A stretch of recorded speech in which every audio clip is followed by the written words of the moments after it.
Like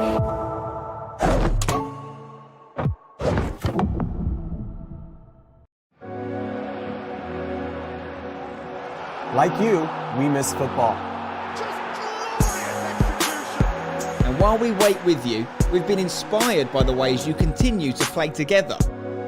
That's why we're bringing together 20 of the most historic clubs to compete in support of Global Giving's Coronavirus Relief Fund. Stay safe, Stay home, play together. EA Sports presents the Stay and Play Cup.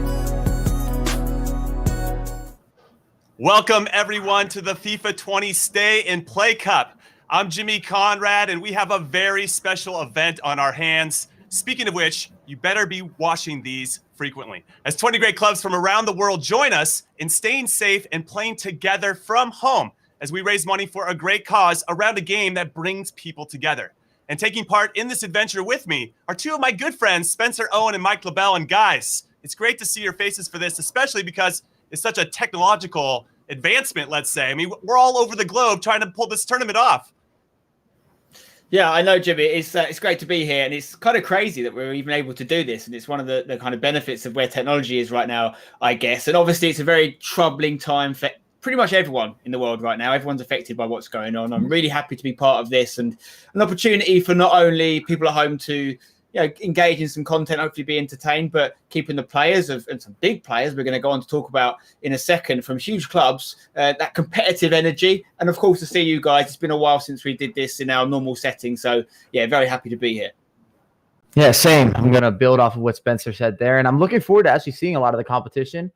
I mean, the main point here is being able to raise money and really support what's happening around the world. But a lot of these guys brag all the time on social media about how good they are at FIFA, and we never get the opportunity to really see them face off. And this is that tournament. Well, before we get into the individual teams, let's talk about the collective. I mentioned 20 teams that are going to be participating in this event. Mike, I'm going to give you the distinct honor in letting us see and reveal who these great clubs are. Well, thank you very much, Jimmy. I appreciate that. So we have 20 clubs in action for the Stay and Play Cup, including the likes of Ajax, Atletico Madrid, Dortmund, Chelsea, Liverpool, Lyon, Marseille, PSG, Roma, Valencia, you name it, everyone is taking part. All right, and Spencer, not only would these clubs be competing for pride, they're also competing to raise money for charity alongside EA, who have already donated a considerable amount, so fair play to them. Yeah, I mean, obviously, in times like this, Jim, it's important that we work as a team, more than ever. And to that end, the incredible team at EA are donating $1 million to Global Giving's Coronavirus Relief Fund. And that's going to support ongoing COVID-19 relief efforts as part of the tournament. And it's Stay Home, Play Together initiative.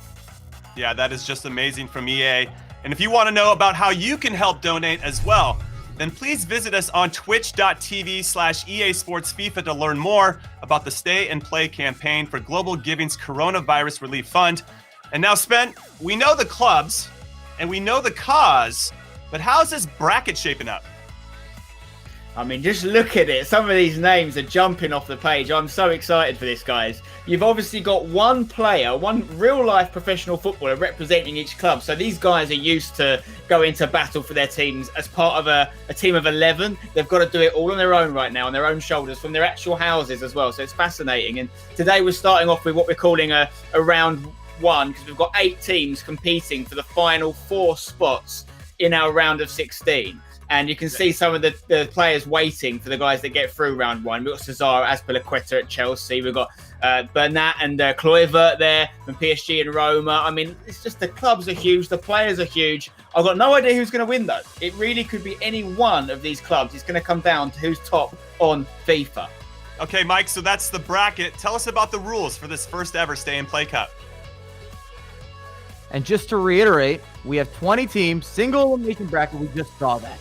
12 clubs given buys to be granted based on UEFA coefficient rankings, and that's where you have that play-in with the first 8 teams, or the first 8 teams in the matchups. All one-legged matchups, and this is really key. Pay attention, 85 rated level teams in kickoff mode. What this means is that every single team is going to have 85 overall players, defense, midfield, attack, so everyone is on the same page, no excuses, and in a tie, competitors will start a new game. First goal wins. We have golden goal. Oh, I love it. I love me some golden goal. Now, for everybody watching at home, if you haven't already linked your EA and Twitch accounts, make sure you go and do it right now so that you're eligible to win some rewards today, which are an untradeable FUT birthday player pack and an untradeable prime gold player pack. These items will be dropped to certain Twitch viewers during today's live stream. So go link your account now at ea.com/Twitch linking. Of course, and that's something that a lot of people can win at home. But let's face it, the main thing we're all trying to win here is successfully getting out of this situation as soon as we can. And the best way to do that is if everyone acts as a team. We're not talking about the clubs you support. We're talking about the world here, guys. All on one team together. Let's make a commitment to stay safe, to stay home, and we can play together and things like this, and we can entertain ourselves in the meantime. If we do these things, crucially, we can save lives, and we can save them as quickly as possible. Yeah, great point there, Spencer. I'm glad you came in with that. We got to have that constant reminder of what we're here for and what we're trying to do. Now let's get into the first matchup. We know why we're here. We know what we're playing for. Let's talk about the first matchup, Marseille versus Brøndby. Saif Kawi versus Jesper Lindstrom. It should be a good one, boys. Who do you think has the advantage here? Spencer and Mike. And Spencer, you go first. Well, I mean, if we talk about competitive FIFA history, which I'm sure there's some people watching who aren't particularly aware of the competitive scene, its history, Brøndby are right up there. Let me tell you, we've had a few events, the E-Club World Cups over the last few years, the electronic version of the famous Club World Cup tournament. Brøndby have actually won that twice. Okay, so they might not be the first name that comes to mind in terms of the top European clubs, but in terms of FIFA acumen, they're right up there. Now, can Jesper Lindstrom continue that fine form, or will Marseille come through and upset the party? It's going to be a great game, but I'm particularly looking forward to seeing how Jesper gets on, because just finding out more about him. He's a boyhood Brøndby fan. All of his family support them. He lives for stone's throw away from the stadium itself. So imagine how he's feeling to represent his club, which he does every week on the real pitch, but now on the virtual one. Can he live up to that pressure? It's going to be interesting to find out. And I'm going to sit on the fence ever so slightly. Now, with Brøndby, you've got all this Danish history. I have a feeling that Jesper's been getting some help, some assistance, that they've been going over some different tactics. When we're looking at Marseille, think about all the French players in the competitive scene. I feel like they've got together as a community, and we're going to see some different tactical approaches to how they're trying to score goals, how aggressive they're going to be, the possession, the build-up, all the above.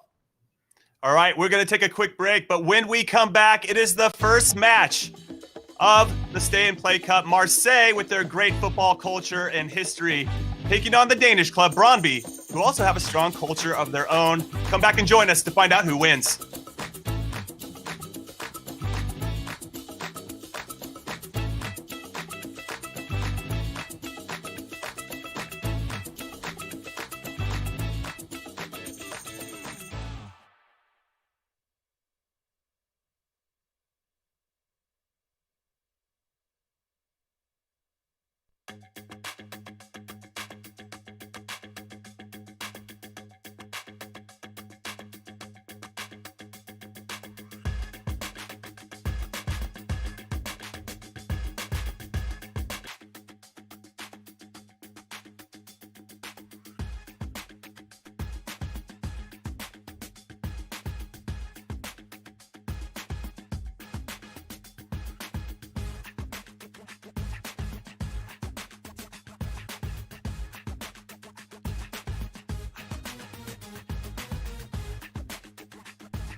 Hello, everyone.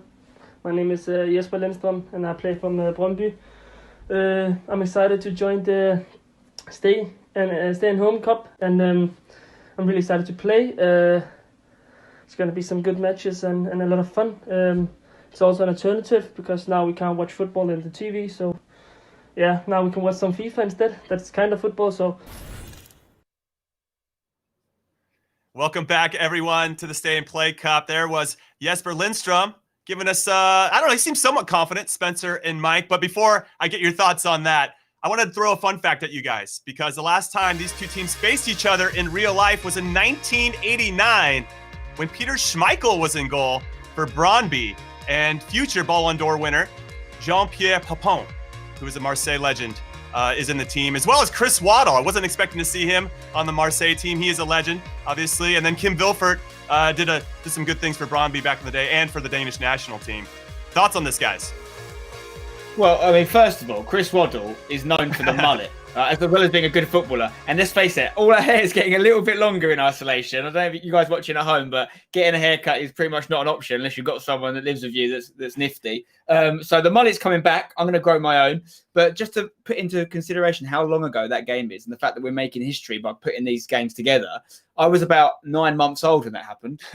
And I don't want to say my age on TV, but if you look closely, the grey hairs are coming through. So it's been a while. It's been a while. I've been watching tutorials on how to do self barber work, and I'm terrified to pull out the clippers and make this happen. But it could happen, I suppose.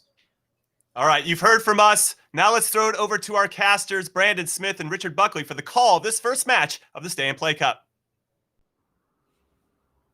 Thank you very much, gentlemen. And yes, we are here for the Stay and Play Cup. It's going to be a 5-day FIFA 20 tournament. 20 football clubs involved, 20 professional footballers giving it a go on the virtual pitch as well, Richard. And I can't wait for this. How are you doing, mate? I'm doing very well. Self-isolation. I'm staying put in Manchester, but I am doing very well. We've got 4 games today. These are sort of round one, or you could call them the prelim games, before we get into the official competition, the 16 players tomorrow. Who's going to make the cut into the final 16? We'll find out by the end of play today. Yeah, exactly that. As we said, we are going to be playing head-to-head as well, so we'll get to see every single football club, of course, play as themselves on the virtual pitch. The big question for us, though, Richard, are these players going to play themselves in the team? You'd think they would. Yeah, you would, but, I mean, do you put your pressure on yourself then? Do you put the pressure of passing to your player, trying to get him on the score sheet? We've commentated a few things from home, and usually you end up trying to force the ball to your own player. So I think someone like Jesper, he just wants to win, no matter what.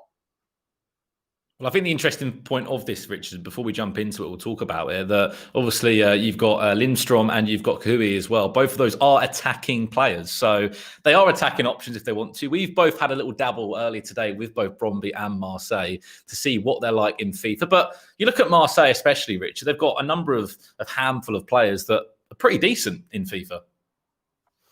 Yeah, they really do, with the 85 rated game mode as well. Let's not forget, every single player is the same. So your centre mids have got the exact same stats, your cams, your left wingers, your right wingers.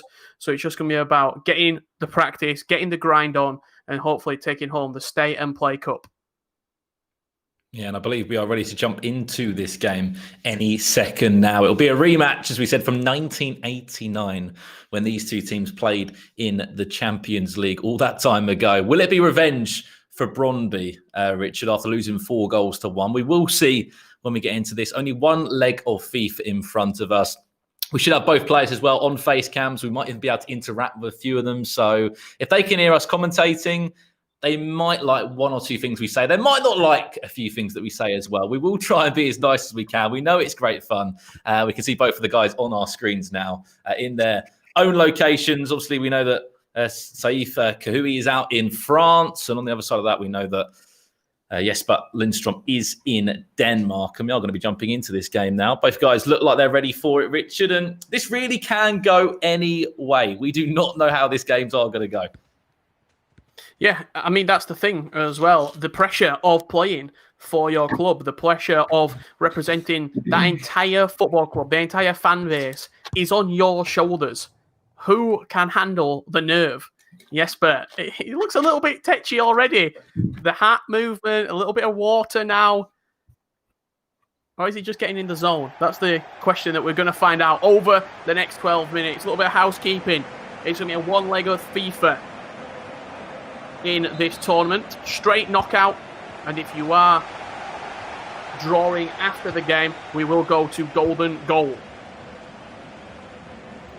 Here we go then, Richard. We are underway. It will be Marseille kicking from left to right. And of course, Jesper Lindstrom as Bromby from right to left. I remember playing with this team earlier today, Richard, and their default formation is 5 at the back for some reason for Bromby. I'm not sure if that's something that's going to stick. I'm just looking now. It looks as if it will be 4 at the back for Bromby. If this chance comes in, the first one in this game for Marseille, it will come to nothing in the end. That's 2 fantastic interceptions early doors from Jesper.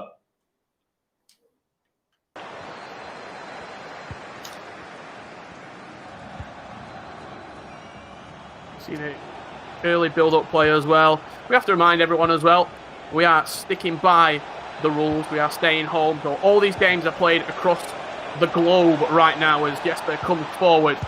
Looking inside the box, gets that shot away early. And it looks like it will be Jesper Lindstrom for Bromby, breaking the deadlock here in the Stay and Play Cup. Well, Richard. What a start to this game for Bromby. Jesper Lindstrom did score of himself, but did score with Bromby. That is the key thing. One of his teammates. A perfect start, 8 minutes in. And the Danish man will get underway. You heard Jimmy and the guys alluding to it earlier. He's been part of this Bromby side for years, Richard. 2013, he got involved with the youth system. And such a young player still at the moment. Then started to break through into the first team in 2018. And he'll be thinking, I'm kind of lucky that I got the shout to play in this tournament, because I'm sure out of every single one of these football clubs, people would have been desperate to play in the Stay and Play Cup. Oh, absolutely. I imagine the WhatsApp group chats were probably popping off with the questions of who's playing, who's representing our team, who's going to take the mantle. Just as I was saying before, that goal is going in. We are across the globe right now, so the feed's coming from the players' PlayStations, then going all the way across the world, back to me and Brandon in Manchester and Brighton as Jesper Lindstrom. Wow. Doubles the lead to open things up a bit. And it was Hedlund there who did get the goal. A little fake shot inside. And the Bromby man will lead by 2 goals. Now, I've heard a little Komnu there. Any names in the chat? They'll know, of course, what Komnu means. It's common in Danish. I'll tell you what, we had a little chat with both of these 2 players just before we went live, Brandon. And we were talking to both Jesper and Saif. Jesper said he weren't confident. He doesn't fancy his game right now. He's still up inside 17 minutes. If this is a nervous Jesper Lundström, the rest of the bracket... He's that. He's going to be worried. What a save from Bromby there. Saif needed that to get himself back into this game. His Hedlund, I should say, has already got himself a goal. Lindstrom himself trying to get on the ball, as we know. A left wing in the game of FIFA is Jesper Lindstrom. It's interesting to see he's playing himself. I want to see on the other side, is Kahoo playing himself in this game? Another fake shot, another chance, and another goal. The man is on flames right now. And if he says at any point, Richard, that he's never touched FIFA before, he is a liar. There's just levels to this game. Lovely drag back inside, firing into that bottom left corner. And Jesper Lindstrom right now, as you said, is on absolute fire. He's on cloud 9. Uhe scoring the goal to make it 3. And Saif Kawi right now has got a huge task ahead of him. Who's this? There we go. Made a little bit easier. Did you just see him in the right top corner? Did you see him in the right top corner? And he just said, get everyone back for the restart. There's a comeback on. And a hand clap from Jesper as well. These two in the zone right now. We have to say as well, Rich, it's great to see all these football clubs come together, all these professional footballers as well give up their time to play in this tournament. Can we see an early response from the word go? From Jesper Lindstrom. He's been wanting to score goals for fun today. Hedlund looks for another. A great save by Steve Mandander. Yeah, lovely play inside the box there. The double step over into the shot. Short corner, played onto the edge. A good tackle though from Cowie himself. He's going to come away with a ball, but a great bit of strength from the goal scorer, Urhe.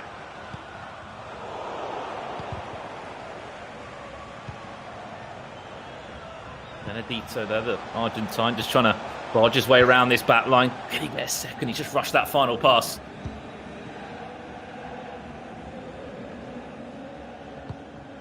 It does look like Kahui is playing in this game as well, Richard, out on that right-hand side. Both players starting themselves in the Stay and Play Cup, and as we would expect. Yeah, absolutely. I mean, if you were in FIFA, you'd start yourself as well. Chance for a fourth. He's loving that drag back. He's loving that ball roll. And at the moment, he's loving FIFA 20. Again, a beautiful bit of play inside the box. Hedlund played into Morant. Fired into that bottom left corner. It's what he's done. He's found something that's been successful. The drag back into the shot straight away. He's taken that and he's took it to the bank.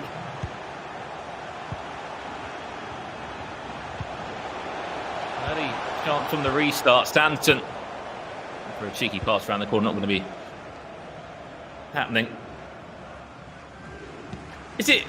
Am I going out on a limb, Richard, to say that Jesper might have had a little bit of practice with Dingo or Fredberg, two of the Bromby FIFA pros that have won the E-Superliga in the past? Potentially, maybe a little bit of practice behind closed doors coming into the tournament. It wouldn't surprise me with some of the stuff we're seeing here. We know that all players are locked at 3-star skill moves. There's only a handful of skills you can use, Richard, but the skills you can use, the drag backs, the ball rolls, very effective, very efficient. Absolutely. That's one of the things about the 85 rated game mode. If you've not played it, and if you're a strictly foot player, the 85 rated game mode, as that offside trap comes in, Bendetto's in, switch it across, Dimitri Payet does score, pulls the boys back yet again, 4-2, what a half of FIFA. And the best thing is we're only getting started. We've got 4 games to show you today. This is game 1. What is that pass at the back there? Yes, but Lindstrom just being let off, plays it through to strike his legs, and we go into half-time. Seeing 6 goals in 45 minutes. You can see Kahui there. If you want people to get up for it, if there's any Marseille fans in the building, any French fans, he needs your support now in the Twitch chat. He's created chances, but does find himself 2 goals down. Trying to get somebody motivated. Is it himself that he's trying to get motivated? 61% possession at halftime for Jesper. As I was saying just before that goal to make it 4-2, the 85 rated game mode, all skill moves are locked at 3 stars, but the weak foot does adjust.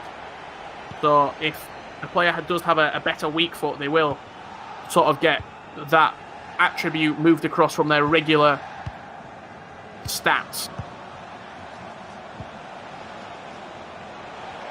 We're back underway for the second half with the first chance. It will fall to Jesper.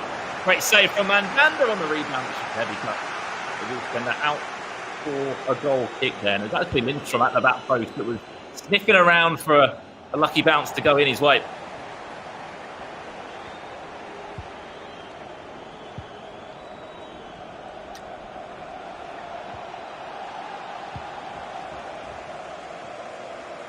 Still so much FIFA left to be played in this game.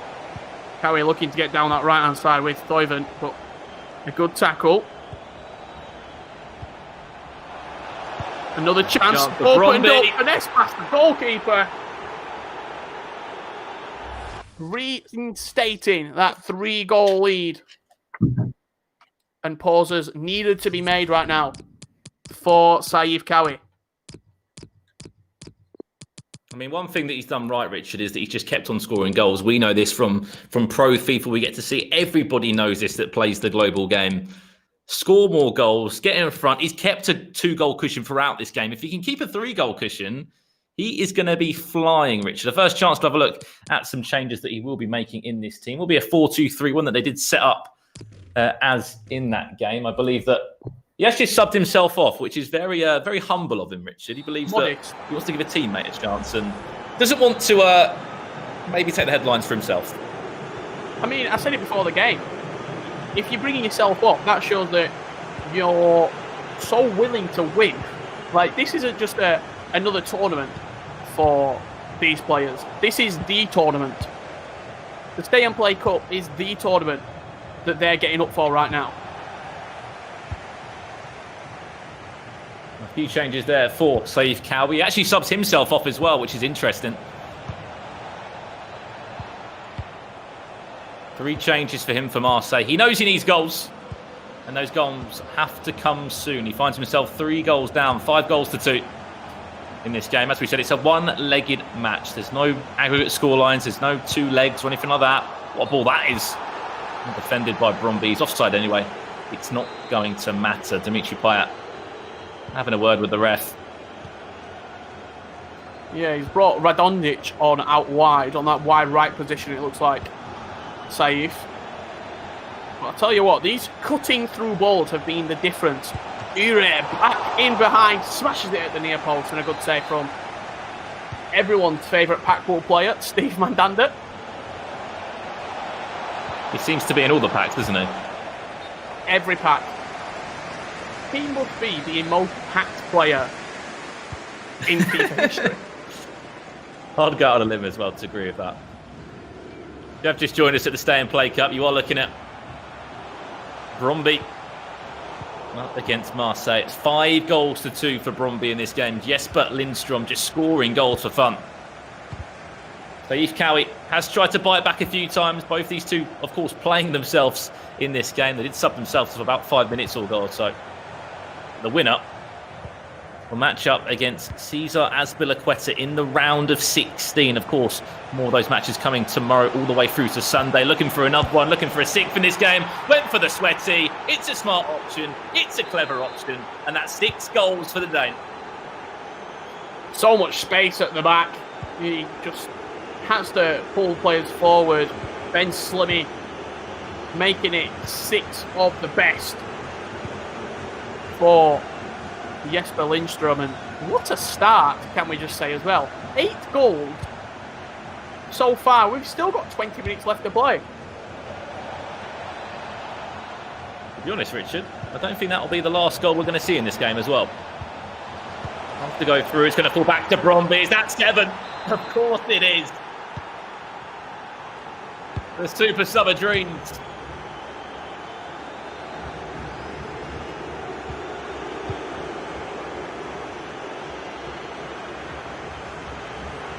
I believe that was Bajir who scored that, which came on a few minutes ago. Yes, we've only played 1 game, and I'm not getting ahead of myself, but are we looking at a potential future champion right now of the Stay and Play Cup? It's fluid, isn't it? It's so fluid going forward. Really good. Jesper. I just hope the dingo's not there in the background somewhere playing for him. He's taken that mantle of Bromby playing in tournaments and winning tournaments, 2 Club World Cups, the FIFA Club World Cups, Svensken also, I should say E-Superliga also. It's Here's Dimitri a serious... Payet. Surely not. On the end of the box. Goes for the direct shot, and a man that's very good at set pieces, unable to deliver on the edge of the box there. Just over 10 minutes left in this game. As we said, these are sort of our prelim games today. There's 20 clubs that are involved, but as you know, with knockout football, you have to narrow it down to a final 16. So we've got 4 matches today. Each one of those winners will do enough to get themselves into the knockout stage and be able to keep their tournament status running on here at the Stay and Play Cup. What a statement as well to anyone else watching the tournament right now. Here at the Stay and Play Cup, Jesper Lindström has arrived.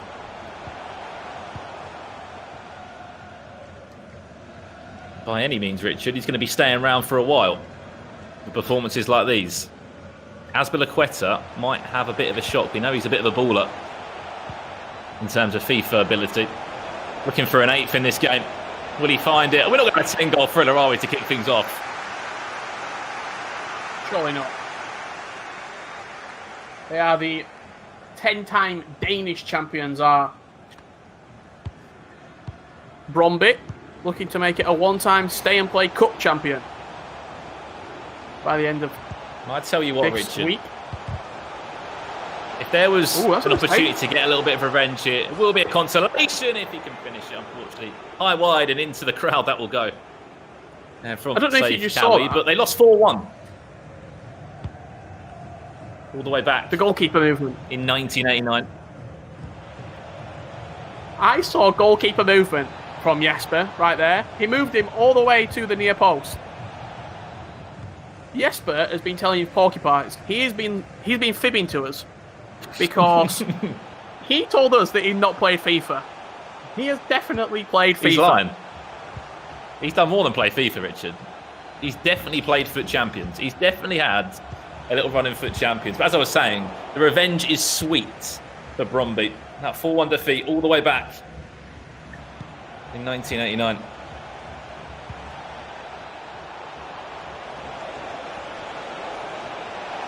Chance now on the edge of the box. Find an 8th in this game. Can he find a way Oh, through? that's Yes, he beautiful. can. And wow.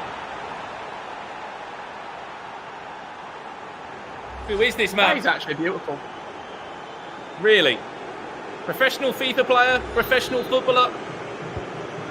I don't know who we are working with right now. As I said, it will be revenge for Brøndby after that game, all the way back in 1989. It will be Jesper Lindström that books a place in the round of 16 in style, Richard Buckley. 8 goals to 2. Give us a smile, Jesper. There you go. There we go. Jesper, one relieved man. And what a performance it was. 8 goals to 2, Brandon Smith. And what a way to kick off the Stay and Play Cup. Amazing stuff indeed. 10 goals to kick off the Stay and Play Cup. Jesper Lindström does enough to get into the round of 16. And I want those guys, Jimmy, Mike and Spencer, to ask him. He must be playing Foot Champion, surely. Yeah, thank you, Brandon and Richard. That was, to put it politely, a demolition. 8-2. What a game from Jesper Lindström. He scored the first goal of the game. How important is that, Spencer? Anytime you're competing in anything, right? Well, yeah, obviously it's good to get off the mark, but I think it was just the fact that even when Marseille got a couple of goals back, Jesper never looked in danger at all, did he? It's just very, very consummate performance, and he's got to be, I know it's the first game, but he's got to be one to watch after the slickness of his attacking, as the lads touched on in the commentary. All right, we actually have Jesper with us, so excited to have you after the match, especially. Jesper, how are you feeling? I mean, you got to be feeling pretty good because you never want to lose the first game of a tournament. Nah, of course. I was a bit nervous, of course. New game, like new concept. Didn't play the 85 before, so that was what I meant with not playing the FIFA. It's like I played a lot of Foot Champions, but not like the 85 overall, you know. So that I was a little bit nervous about, but yeah, I went all in and got the first goal, and yeah, just moved on, and yeah, now I feel that's good. You've done very well there. Obviously, great performance, well done. But how do you feel about the next matchup for you? You're going to be going up against Chelsea and their captain Cesar Azpilicueta. Have you got an aim for how far into the tournament you're looking to go? I'm very humble, so normally I just go one game at a time. But when I heard I had to meet Saif from Marseille, I was like, oh, wow, he's a good footballer, so maybe he's a good FIFA as well. And he played really good. I don't think he played 85 before like me, but yeah, but he was a good player, and now I'm going to play against Aspilicueta from Chelsea, and of course it's going to be nice. And my aim is to win it, of course, take the trophy home, but I'll just take one game at the time, and yeah, let's see how long it would take me. And wait just a moment. You were clinical. You had the skill moves, offside trap, goalkeeper movement. You said you play foot champions. Where do you finish during the weekend league? I haven't played the weekend league for like 2 months or something, but last time I played it, I was 27-3, so that was actually good. Also my best, but normally it goes like 23, 24, 25, maybe. Yeah, but yeah. Well, Jesper, thank you so much for your time. Congratulations on the big win, and good luck in the next round against Aspilicueta. That's going to be a tough one. Jesper Lindstrom, everybody. So, Spen, Mike, I mean, what a performance. I mean, he's downplaying it. He said he's being humble. He was very, very good. Guys, I mean, you guys know this already, but 27-3 is no joke. If you're not familiar with the competitive scene, every weekend there's a thing called the Weekend League, and you're trying to play 30 games and get as many wins as you can. Once you get to 27, that's actually the number where you get verified, which allows you to play in professional qualifying tournaments. So Jesper Lindstrom is essentially top-tier FIFA talent. Obviously, top-tier footballer in real life, but he's got... Now we know that research. We've seen that 8-2 win. This guy is 1-2 watch, 100%. I'm just going to add one little note. Good luck to the rest of the competitors. Yeah, I mean, he was that good. Let's take a look at the highlights so we can verify with evidence, visible evidence of how good he was. He started off the game very strongly. Talk us through this a little bit, Mike, because he did show some skill moves here that I thought were quite impressive. Yeah, and I just feel bad almost for Cal. He didn't know what he was getting himself into. This is just not a normal, casual, or even intermediate FIFA player. As Spencer was saying, we're dealing with someone who's foot champions verified. He's a competitive FIFA player. And just look at the skill moves, the intricacies, and the finishing. He was so clinical. Yeah, and I think what's really interesting with this format, this 85 rated format, is a lot of it's about the physicality of your squad, because everyone's stats are the same, right? But if you've got a team, so the team you play for in real life, obviously, who've got a lot of physical players in terms of height, potentially it could be an advantage if you're going for aerial balls. But then equally, in this iteration of FIFA, people often prefer balance or agility, and maybe a smaller player might be an advantage. So even though their stats are the same, their physical attributes are still quite important. But I mean, we see in the dribbling of Jesper here, and it's very, very impressive. Now we know that he's a fight verified player. It kind of makes sense what we just saw. And I think, you know, to Cowie at Marseille, it's just the luck of the draw there. He's come up against a very good player, and maybe he'd have gone further if he'd had a different tire. But Jesper Lindstrom's definitely one to watch. Can we talk a little bit about Cowie's, though? We couldn't see his face. He kind of had a bit of a Star Wars vibe going on, you know? I like that. I might bring that to my live stream. You don't know what's happening. I couldn't tell if he had a poker face on or not. All right, everyone. If you're watching on ESPN, we are going to take a quick break, so don't go anywhere.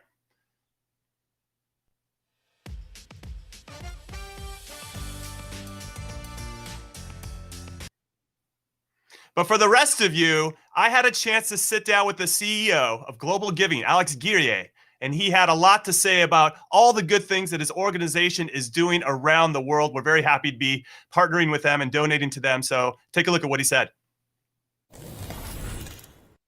Alex, please tell me about the mission of Global Giving. It's great to be here. Global Giving's mission is to support community-based agents around the world. In other words, we exist because in every country around the world, there are people and grassroots organizations who really know what their local community needs are. But often these organizations are small and they don't have access to major financial support. So our mission is to serve as a bridge, platform for these organizations and a way for them to get support. And I love that about you guys. Now, what is the focus of Global Giving's Coronavirus Relief Fund? Global Giving's Coronavirus Relief Fund is focused on, one, stopping the spread of the virus, and also on helping the most vulnerable communities overcome it around the world. This focus draws on lessons that we've learned in responding to global disasters going back to the tsunami in 2004. Generally, we believe that local organizations are best positioned to assess and to respond to needs. So we listen very carefully to what they deem to be the most critical. Now, what are you specifically doing for these impacted communities? We're doing a few things. One is that we're supporting partners who are responding to very local needs. So I can give some examples. One example is in Brazil, we have a partner organization led by a really inspirational guy, Mark Kaiser. Normally, he works with homeless men and women. But as you can imagine, in this era, think about the guidance that we've been given, stay at home or quarantine at home. If you have symptoms, that is basically impossible if you don't have a home.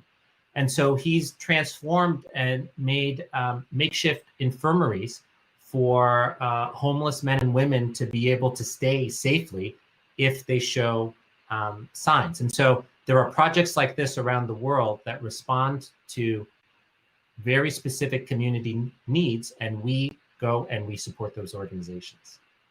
Okay, well, I think this virus is going to last a long time. So what is the fund doing to support long-term recovery? I'm very glad that you're asking a question about long-term recovery. Long-term is really the focus of our entire disaster program. And for us, an approach on long-term recovery really has a few elements. The first is getting money into the hands of local organizations that can decide how best to use it.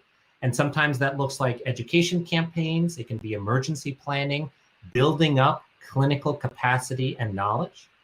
And then you have to be ready to fund the needs that you hear about from the ground. So be ready to fund infrastructure, not just immediate relief. This is part of the theory of triple B, build back better. And it's also an area where the need for local knowledge is so clear. If you want to fund a new clinic, you want to be sure not to put it in a place that it's difficult to get to, or you don't want to inadvertently compete with a local pharmacy and put them out of business. So when you're funding that infrastructure, you want to also be sure to be guided by the local grassroots knowledge. Well, Alex, thank you so much for your time. Thank you for making the world a better place. And thank you for being a part of the Stay and Play Cup. Well, thank you. First of all, the interview is a bit of excitement in my day, which I really appreciate. And we're just so grateful to EA and to FIFA for this support.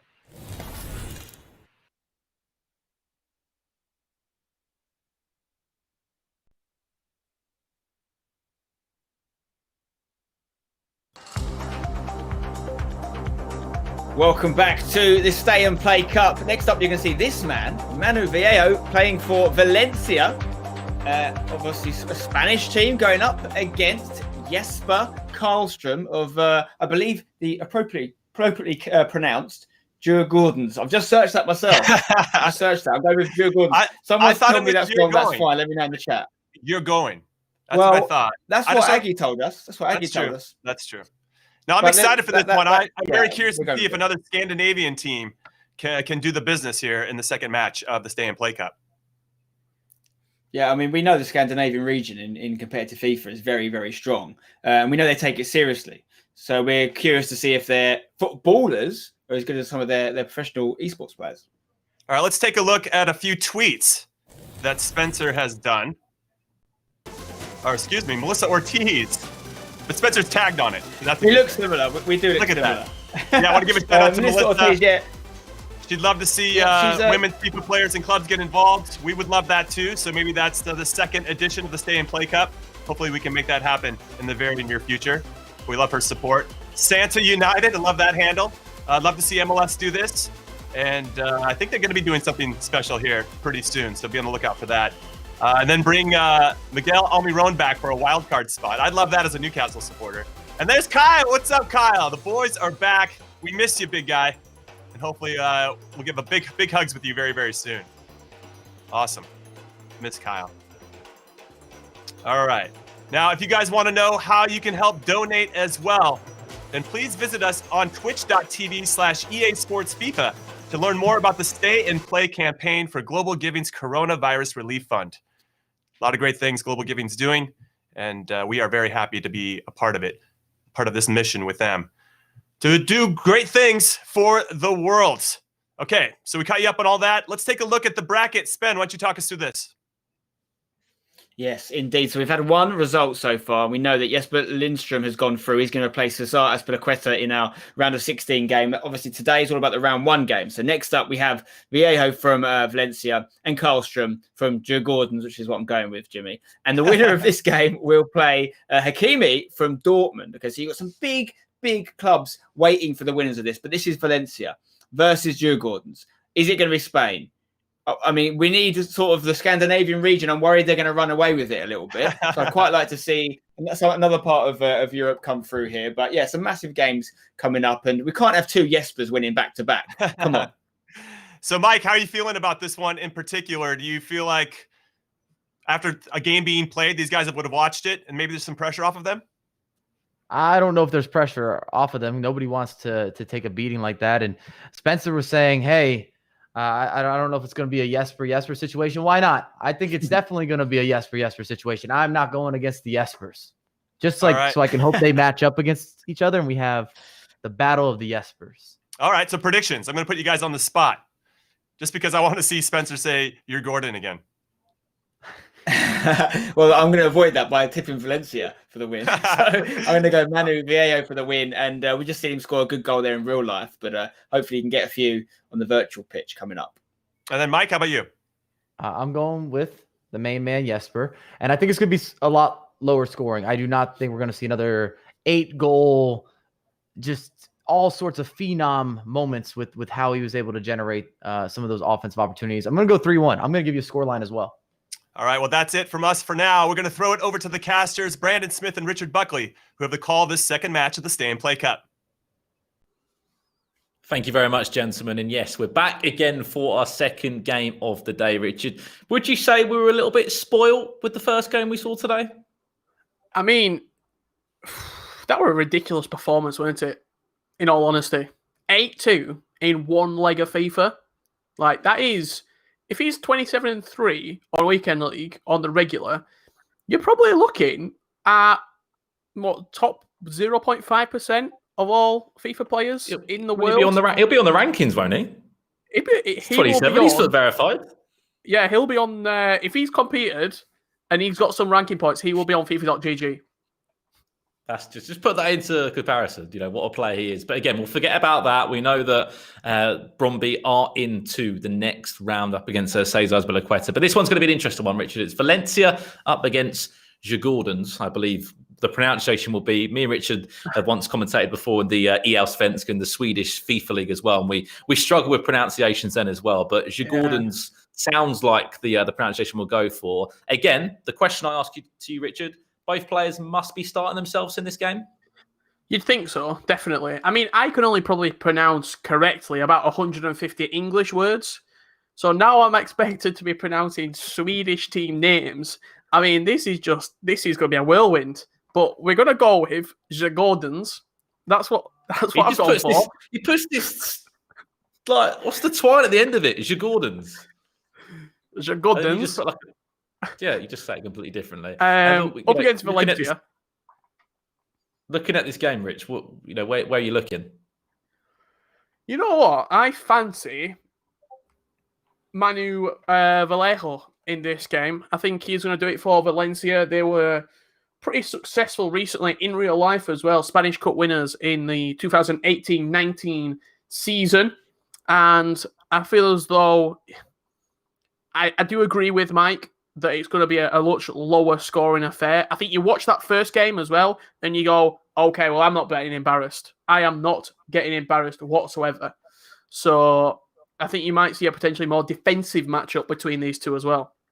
Well, you said it perfectly there. Djurgårdens, as you said, were just last year's Allsvenskan winners overall. They've won that title 12 times now. They've, as you may expect, Valencia and Djurgårdens have never matched up before in the real world. So we are making history here on the Stay and Play Cup. We are looking at this fixture for the first ever time before, and it should be an exciting one, Richard. We can't wait for it. We're going to look forward to see how both of these teams do set up as well. Will they be starting each other? We know that Kallstrom is a CDM by trade. 6 foot he comes in at. He might have the best ultimate team rated, but that's why we're playing 85 head-to-head, because, last game we had obviously Bromby's Jesper, and he was a 57 rated in ultimate team. So 85 covers up a lot of cracks. Yeah, 85 covers up a lot of cracks here with head-to-head.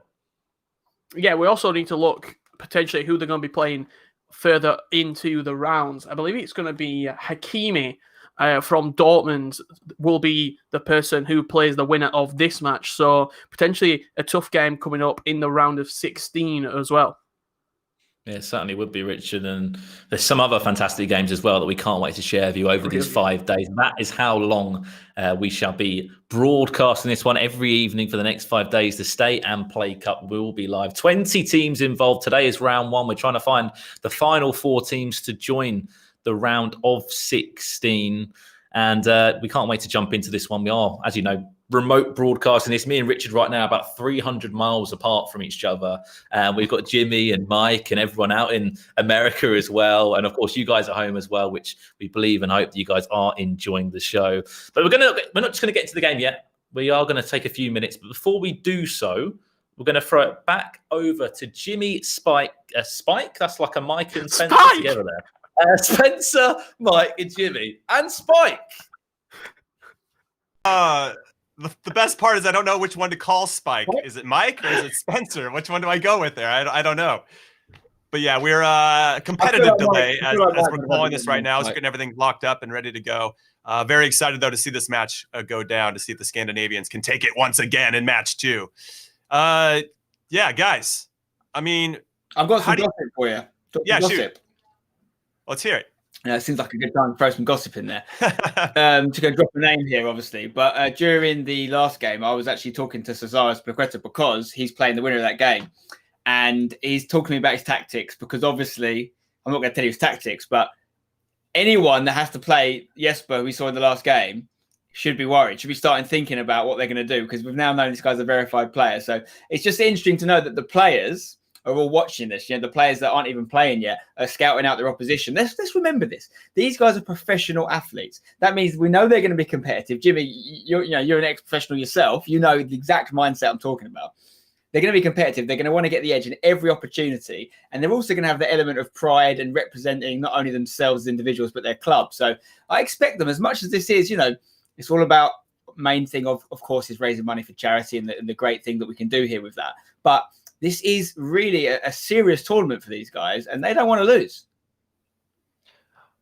And this is the gateway for many of us in terms of seeing these guys actually play. We're making our first impressions based on what they show us in terms of their FIFA ability, because I like to reiterate, all year long, people talk about how good they are at FIFA. Or I'm the best at the club. I'm beating these guys on the road trips when we're traveling here, or even when people come over. Nobody beats me, but we can't confirm that. I'm not there. I don't see the footage, but now everybody here, we have thousands of people watching. You want to look like you know what you're doing. And Jesper's kind of set the tone with that opening match of scoring all these goals, having the skills and all the details that go with it. So I'm interested on what Spike or what Spencer has advised for Cesar in terms of these tactics. Because it sounds like he was asking for suggestions. I'm just saying. Now, Spencer, I thought you were going to say that he texted you to say that he was a little nervous and that he had to change his shorts because he was so nervous. But so I'm glad it was just something about tactics. Yeah. All right, now let's throw it back to Brandon and Richard for the call of this game. Take it away, guys. Thank you very much, guys. I just can't get over Spike.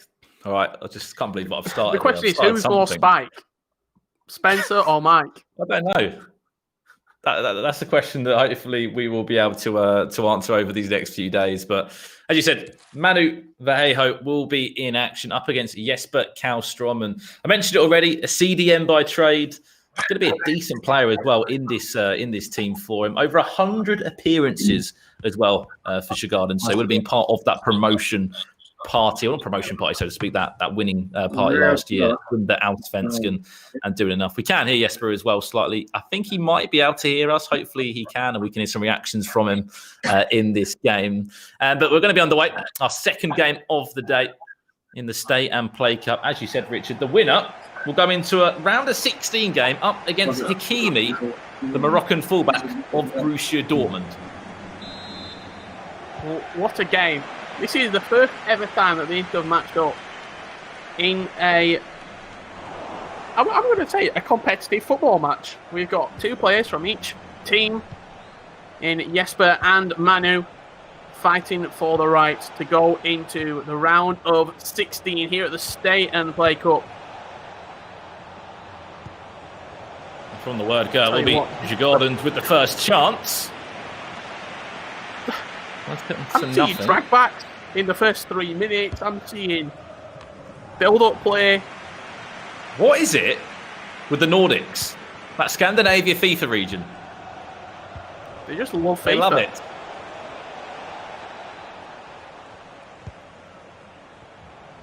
Very well.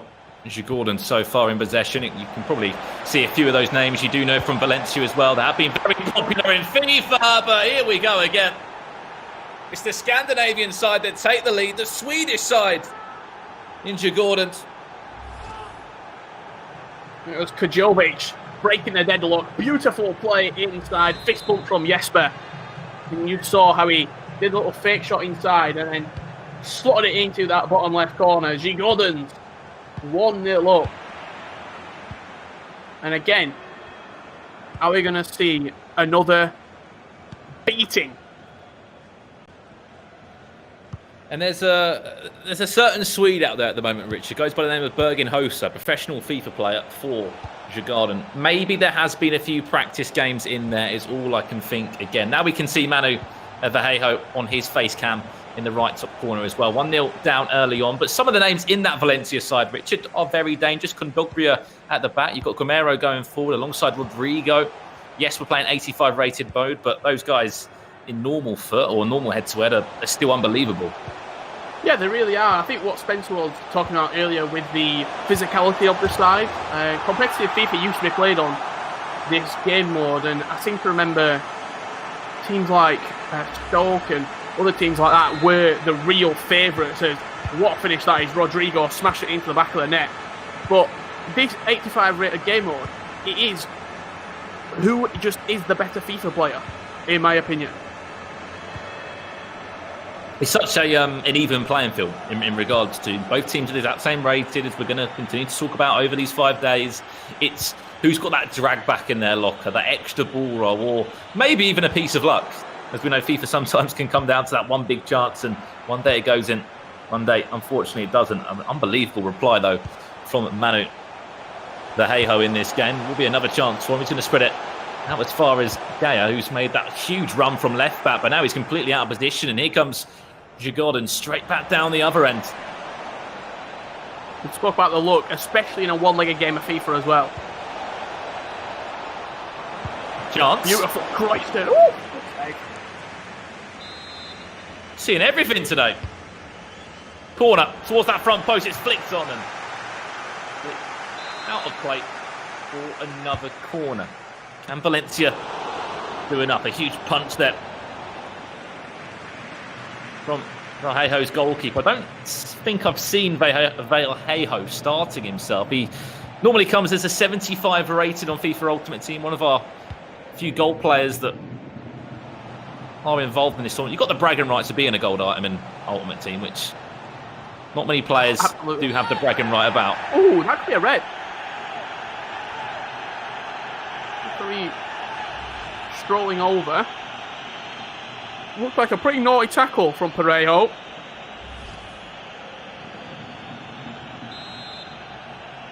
Just a booking. Decent player in the centre of the midfield. This one's in a good position. 23 yards out. That will come into. Oh my days! What a free kick! That one? Oh, it's beautiful. It's absolutely pitch perfect from the Swede. bouncing in off of the crossbar.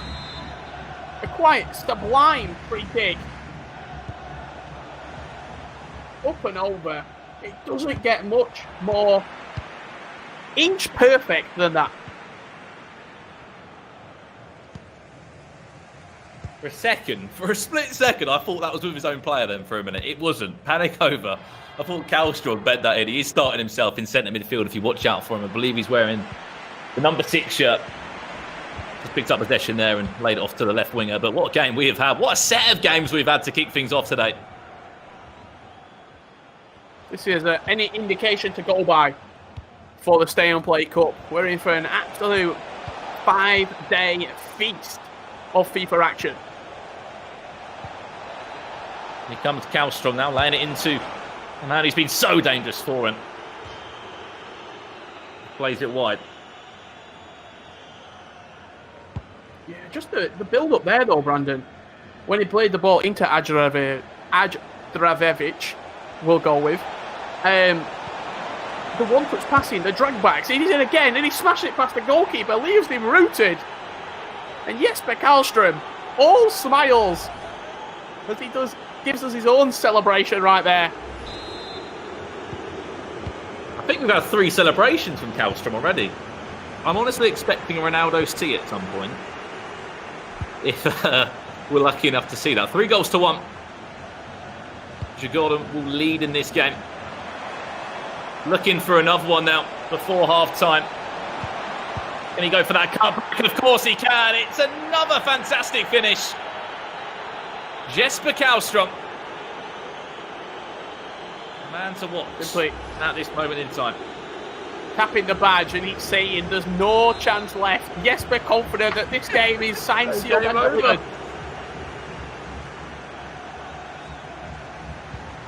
That's the badge. And by that, it means it's game over. Gamiro. Chance now. Needs this to go in. Cleared off the line. So close.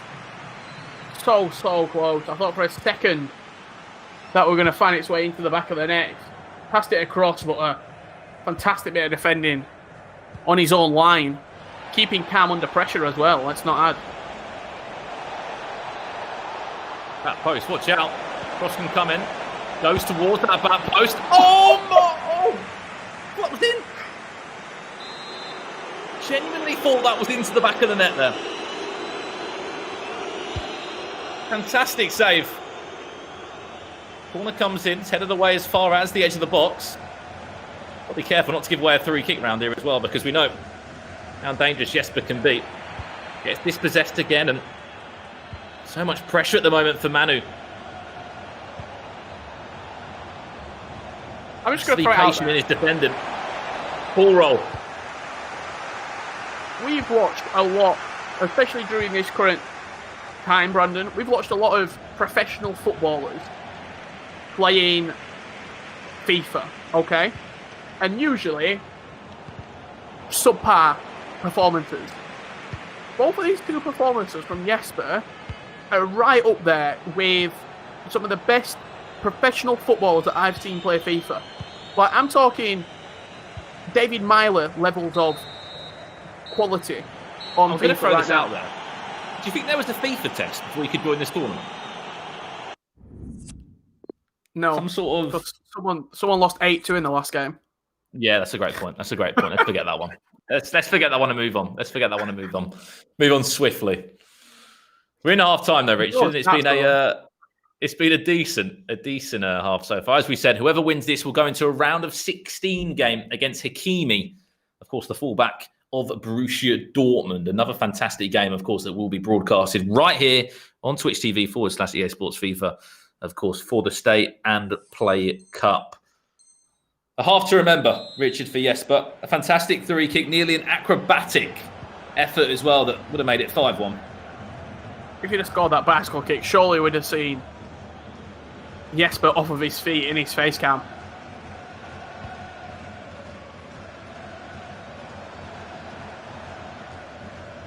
Well, no changes to talk about from half-time for Manu Verheyo.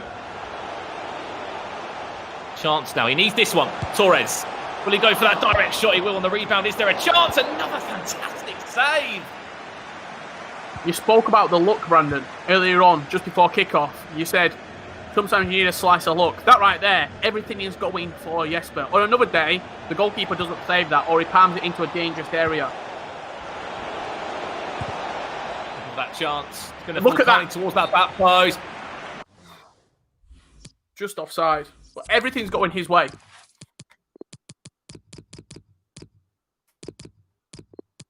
Here we go then, Richard. A chance to look at Valencia's team and see what changes are going to be made. It's just going to be the odd one or two for him. And actually a chance to have a look. If he's on the bench. He's bringing himself on. There you go. Vallejo will come onto the pitch. Guedes in at left mid, I believe it was, and then Vallejo himself in at left striker. If they can spark a little bit of a comeback in this matchup. And his first touch on the ball. Looking to try and get back on it again. It would be a storyline for him to take away from the Stay and Play Cup if he was to get knocked out, but he did score.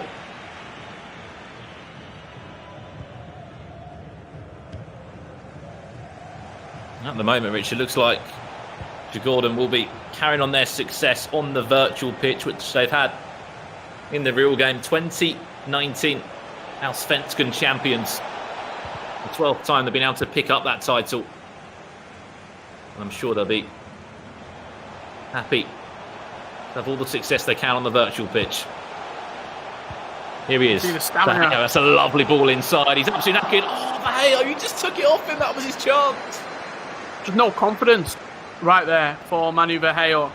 On another day, maybe ball rolls, maybe shoots himself, but he's looked for the pass. And got very, very fortunate there that Jesper, I think he had 3 queuing up at the back post. Decided to go on his own in the end. Didn't want to take any of the options there, did he? He could have easily played that towards the back post. He will be offside. And Lino will bring that one back for a free kick. Into our last 30 minutes now. I have to say, we are playing head-to-head 85 rated mode. I think Manu has been on overall ball side, all team press, one of the two, all game. I don't know if you can just see the stamina of some of his players. With Parejo. Shot off on goal there, but another great save from the GK. Oh, this keeper. Goalkeeper an award. This goalkeeper. Again from the corner, maybe? Vallejo will try and pick up and find a way through. And we'll be going straight back down the other end. His counter-attacking ability has been unbelievable. And Jesper Kallstrom look to try and break his way through. Apologies there if it was a little bit laggy. Remember that this is a remote broadcast. We're able to put on such a fantastic spectacle with people from all around the world. Yeah, you got to think as well, Brandon, just where this game's going. It's going from Manu Vallejo in Spain to Jesper in Sweden. It's then coming to me and you, Brandon. It's then going into America, where the guys producing the event are, and then going to everyone around the world watching. Crazy. Richard, I don't know if you just saw Kondogbia's stamina then? Non-existent. I don't know why he's on the pitch still. Florenzi will come on, who is a fullback. I don't think it's only Kondogbia. Parejo is he's blowing. Florenzi coming on, but pre-season fitness clearly not been on the agenda for Vallejo as Jesper makes it 5. Is that a goodbye? Were you just waving goodbye? No. I think that was I think he was just. It was a little. There you go. A little finger wag it was. But I tell you what, this man's got about 7 different FIFA celebrations.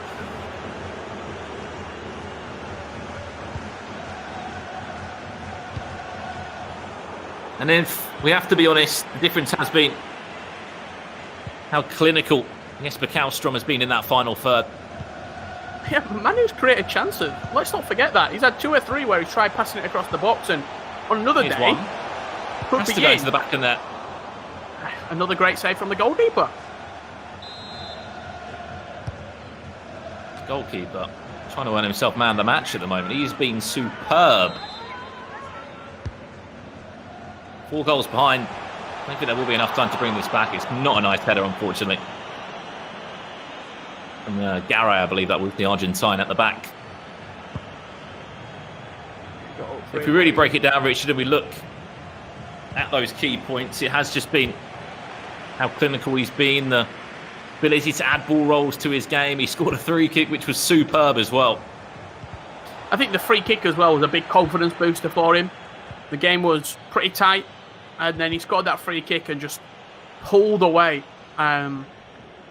did Jesper Karlström in this matchup. And in all honesty, didn't look back since he did go 1-2 goals up. He's continued to build on that lead. He's kept hold of the ball. He's dominated the possession. And to be honest, another very comfortable, convincing performance in the Stay and Play Cup. Do you think he must be a weekend league player? Yeah, surely. He's had a dabble. Surely he's had a dabble. That free kick played short and won't come to anything in the end. Chance to break away. Florenzi, of all people, that's going to be the furthest forward. Must score for Valencia, and he will. I tell you what, Karlström wasn't happy about that. That is literally just the stamina of a fresh player off at the bench. Beautiful finish from Florenzi, by the way. Just slotted it into that bottom left corner. Let's add as well, not with these official stats. These are the 85 rated right back stats he finished that with as well. So, fair play to Mano Vallejo. Turning on the ball. Little Ronaldo chop. Feeds it into his centre mid in Parejo, but just swarmed out by a sea of white shirts. A few minutes left, Richard, and as we said, it will be Djurgården, the Swedish side, that will book themselves another European tie in the round of 16, this time up against Borussia Dortmund and Hakimi, the Moroccan fullback. Another consolation maybe from Valencia. Superb defending at the back. Added time of just 3 minutes to be added. Unfortunately, we'll be saying goodbye to Manu Vallejo. And a huge congratulations to Jesper Karlström. A fantastic performance. We've been spoilt with goals again, Richard. 5 goals for 2. A fantastic free kick, and near enough an acrobatic free kick, I'd like to say, that nearly went into the back of the net as well. And overall, just a convincing performance from him. We've seen 17 goals.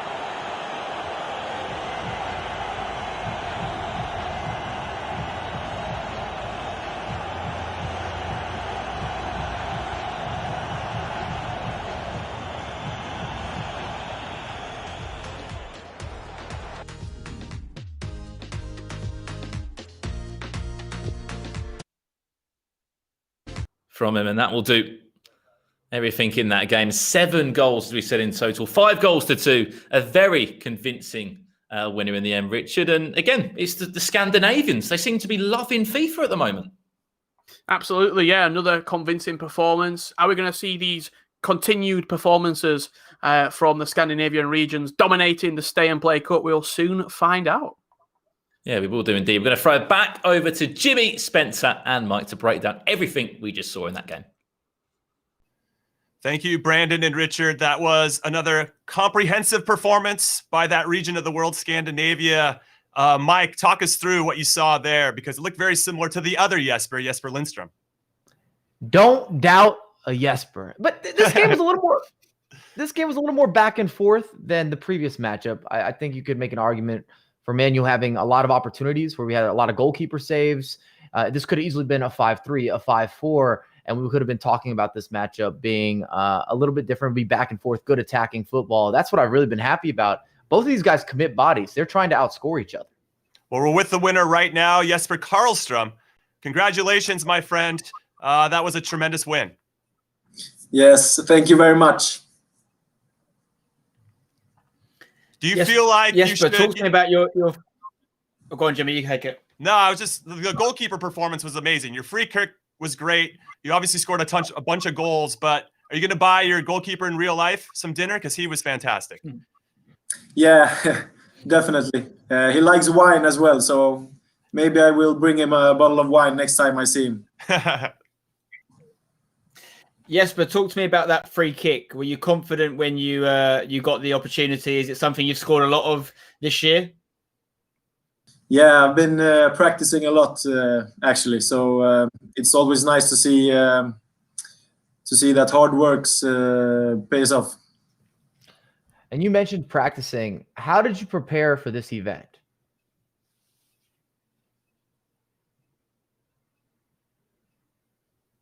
Jesper, there he is. Yeah, Djurgården's esport, the captain of the team. So he gave me some advice, and we played together. So yeah, I will thank him later. Well, Jesper, thank you so much for being a part of the Stay and Play Cup, and we look forward to seeing how you do in the next round. Thank you. See you. All right. Jesper Karlstrom doing the business for his club. Great performance all the way around. I worry the Jespers could be running away with the Stay and Play Cup. I know it's early. There's still a lot of games and matches to get through. But Spencer, they got to be the favorites. I mean, they look pretty good. They're scoring a bunch of goals. Yeah, I mean, during that game, I was looking about potentially changing my name to Jesper, seeing if it would help in any way. Because Jesper's obviously the secret. Interesting, though, the Jespers couldn't play each other in the final. Looking at the bracket, they could meet each other in the semi-final, but they'd obviously have to get through their respective opponents. Jesper Karlstrom, who we just saw there, is going to be going up against Hakimi from Borussia Dortmund. So it's going to be a whole different challenge for him. But yeah, I mean, the Scandinavian region, as we've mentioned, looking very strong so far and in a very good position to progress further. Now, Mike, are you going to get a text from Hakimi saying that he's been scouting now? He watched this match. He knows tactically what to do. Because how do you stop these guys? How do you stop these Jespers, in particular Karlstrom, who we just watched? Well, it's important to still play your game anytime you're going into a matchup. I don't like instantly adjusting myself to an opposition. I feel like I'm giving too much respect. I'm putting them on a pedestal, and then I'm taking away from maybe some of the details that I do really well. What I was going to say that I noticed is the variety that you're getting with the offensive attacks from both of the Jespers. Some of the build-up and how they're able to score goals, whether it's crossing. We saw a bicycle attempt. We've seen a free kick. We've seen quick build-up, slow build-up, through balls. And that's always a good tell that they have been practicing. And Jesper even mentioned that he had a meeting or that he played some games with their esports representative. So they went over, hey, this is what you need to do. These are some of the tactics you should implement if you want to get results. And Hakimi, my DMs are open for you if you want to send me. I'll hook this up for you. Well, it looked like Manu had been practicing too, because it wasn't like he didn't get any opportunities. It's just the goalkeeper stood on his head. I felt like it was a harsh scoreline in the grand scheme of everything.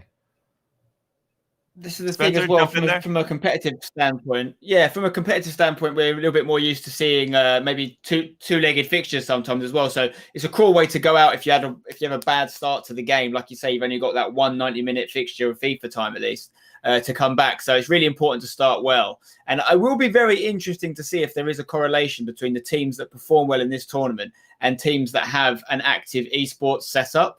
As we mentioned there, the guys that have got that infrastructure around them of professional FIFA players to help them out, it seems to be helping them on the virtual pitch right now. So will we see a pattern emerging in that case? Sounds like a big hint that you're dropping for all the big clubs to get involved, the ones that aren't already. Yeah. All right, let's take a look at the highlights of this one.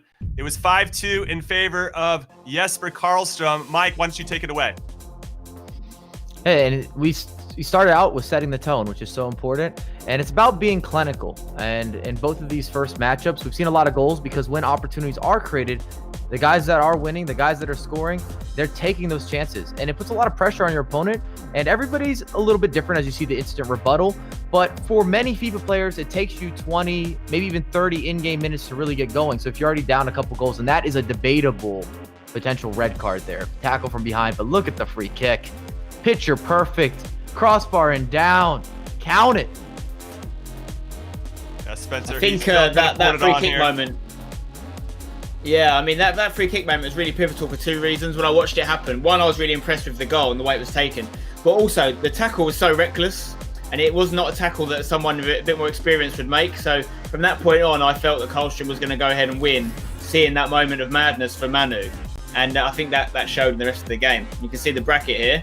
Some good lineups coming up, Jim. Yeah, there's some really good ones.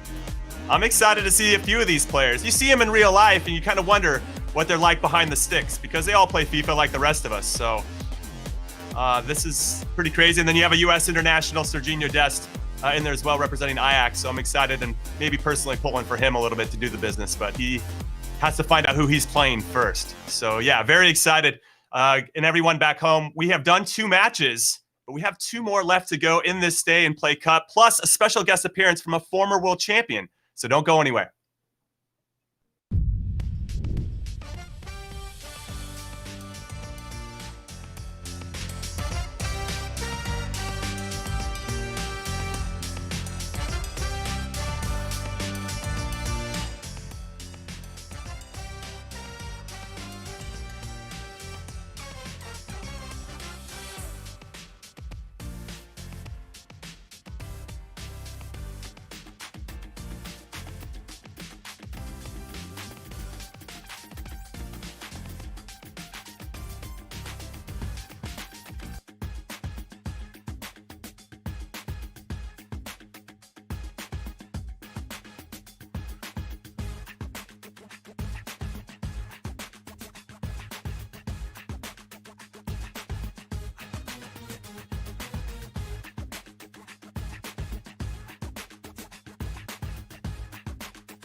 Welcome back to day one of many great days ahead for the Stay and Play Cup. But before we get to the next match, I want you to learn a little bit more about Aga Rosenmeyer, who's one of the most talented and decorated players in competitive FIFA history. Take a look.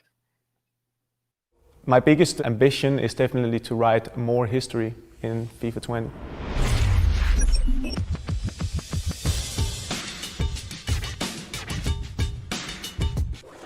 I think my goal for this 2020 season is to improve my performances at the live events.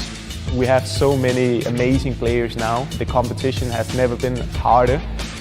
Every year some people at least, say Age is getting too old now, he can't compete with the new stars. And that itself is a big motivation for me to prove them wrong every year. CR7 and it's in the back of the net. My ambition would be to at least make the FIFA E World Cup, which would be my 7th appearance, which would be record-breaking, I think. I don't like to focus too much on if I win, because it's such a long journey. I tried to win a World Cup before. It was life-changing for me, and with the scene getting bigger and bigger now, to win it, you can see how much it affects people's life in a positive way. I've been since almost day one, and seeing it growing this way and see how professional it has become. It started out as a passion, and now you're actually able to make a living of your passion and make nice productions, super professional with a lot of cameras and stuff. I mean, it's pretty surreal, to be honest, but it really makes me happy. Well, do you know what else is pretty surreal and makes us happy? Having Aga join us. How's it going, old friend? Good to see you. Thank you for inviting me in. It's a pleasure to take part in this virtual company with you guys. Aga, I've got a question for you, mate. Yeah, obviously you've been around the scene for a long time, and if you're into FIFA competitive scene, you know all about Aga Rosenmeyer. But if you're newer to the scene, what can you tell us a little bit about your journey so far and some of your highlights? Well, if I have to mention a few, I'll say that I managed to win a lot of local and national tournaments, which meant a lot to me, which started my journey into global competitive FIFA. And obviously the highlight for me was to win the FIFA E World Cup back in 2014, and so on. I've been trying to keep up with all the new talent, and yeah, it's super challenging, but it makes you grow, so that's pretty nice. So we're going to call this August advice, because everybody always wants to know, regardless where you're at in the FIFA spectrum, how do I get better, and how do I get better fast? I mean, it's very challenging these days to make it all the way, but what I actually did was that I tried to play against people on a similar level to mine or better, and in that way I started noticing what they did that went so well in game, trying to implement it to my own game style, and in that way try to grow as a player. And yeah, it happened pretty good for me, so why should everyone else not be able to do it as well? Well, Aga, I'm glad you're here because it is halftime of day one. And I know that everybody needs to take a break. Every player needs to take a break to reset, to focus, to rest a little bit, and then gear up to compete. So I want these two guys to compete, and I want you to help me with this. So Spencer and Mike, I need you guys to do a keepy uppy challenge, a little juggling challenge. Take off your headsets. We're going to see who goes longer. And let's get some disclaimers. I feel like a new Barcelona signing right now when they have to go out there on the pitch. I don't have a lot of space in this area. We also challenge you at home. Get your ball out. Let's do this. Get your ball out. This is a skill check for everyone. We're going to take a moment here. Who was that player? It was Martin Braithwaite. It was Braithwaite who went out there and couldn't juggle. He was so nervous. Listen, I respect it. I would have been nervous too. But I want to see you guys. You don't have a lot of space. I'm just going to throw this out there. We've got an ex-professional US captain next to me. And by the way, if you don't know about Aga, he's also basically a semi-professional footballer as well. So a very high-level player. But you've got me and Mike doing it. Cheers. All right. Yeah. Only because me and Aga would never drop. We would never drop the ball. You guys are going to drop it pretty easy. I've seen you guys play. All right, here we go. You guys got to go at the same time. Right, Ben, doggy dog. Are we in same camera? time? Get the angle right. You're on camera. Sure, go for it. And ready? Yeah, ready. Come on. Okay, who's gonna last longer? Tight space. Oh, this could be trouble. Ah, Spencer. No, come down. Mike, no, you're all right. Mike, you've done it. How we You've do? done it. How we do? We Mike, got a dub. We got a we dub. got a Might have Spencer. broken something Fell there. off. Wow. That's what I'm talking about. We're getting the job done. What's up? Congratulations, Mike. Hashtag it. You I know, won in rehearsal. there's a lot of disrespect for Americans with regard to the beautiful game. So, Mike, I'm glad you restored some of that. Here we go. We'll take it 1-0. All right. Now let's take a look at some tweets and see what's going on social media around the Stay and Play Cup. But congratulations again to Mike. Spencer, I think you let a lot of people down. We got Jake Leach here. He says he's buzzing to watch this, to see pro footballers on the main stage. Let's beat this virus, and good luck to all the competitors. Thank you so much, Jake, for watching. Appreciate your support. Keep it up. And then coming up next, Brent Koning. I think we're familiar with him. And he is taking a shot at Spencer's hair. I think he looks like Pierce Brosnan there. Bring it back, Spen. Brent, we need to have words, mate. He never lets me. He never lets me forget about this. Listen, we were on a tour around the world doing FIFA events. We had a different hair and makeup lady in every department. Some of them are better than others. Some of them go a little bit off piece with your style. I tried it. It didn't work out. We move on. Very Chris Waddle of you. I think the mullet should come back. That's what I think. This is the time to do it. There's a perfect excuse. So let's grow it out. Why not for the team? That's nice. All right, everyone. If you are interested in donating to the cause, make sure you head over to EA Sports FIFA, or the Twitch channel, twitch.tv/EA Sports FIFA to learn more about the Stay and Play campaign for Global Giving's Coronavirus Relief Fund. If you didn't hear before, EA has already donated $1 million to the cause. They are taking the lead. We're very proud of them and for putting the Stay and Play Cup on. It's very exciting. And now it's time for our next matchup, PSV versus AIK. Mohamed Ihataran and Nabil Bahoui. It should be a very good one. Spencer, what are you thinking about this game in particular? Yeah, decent matchup. Obviously, you've got a Dutch team against a Greek team here, seeing who can come out on top. I'll be honest, I have very little knowledge of these guys' FIFA ability. We know more about these guys as footballers than we do as FIFA players, but I feel like the PSV, part of the Dutch scene, we know that in competitive FIFA, Netherlands have some really, really strong FIFA players. So for that reason, I am going to go with the PSV for the win. Okay, how about you, Mike LaBelle? Well, I've been perfect on my predictions thus far with the Espers, and I'm going to continue that trend. Unfortunately, I have to agree with Spencer here. I believe that PSV with Mohamed is going to get it done. All right, Aga, you've been around. You've seen some things. I'm going to stick with the Scan days, obviously. I mean, both clubs have esports sections and players representing them, but I'm going to support Scandinavia. Okay, I mean, I thought as a Danish player, is it hard for you to support Swedish clubs? I guess it depends on who you ask, but I mean, I'm still gonna go with AIK for this one. I think the Scandinavians are looking pretty solid this tournament so far. All right, everyone, we're gonna take a quick break, but when we return, the next matchup is coming. Here it is. It's the acronym derby, PSV, and all the talent on their team, led by this man. Look at him scoring goals, celebrating. Will he do it in competitive FIFA versus Nabil Bahoui from AIK?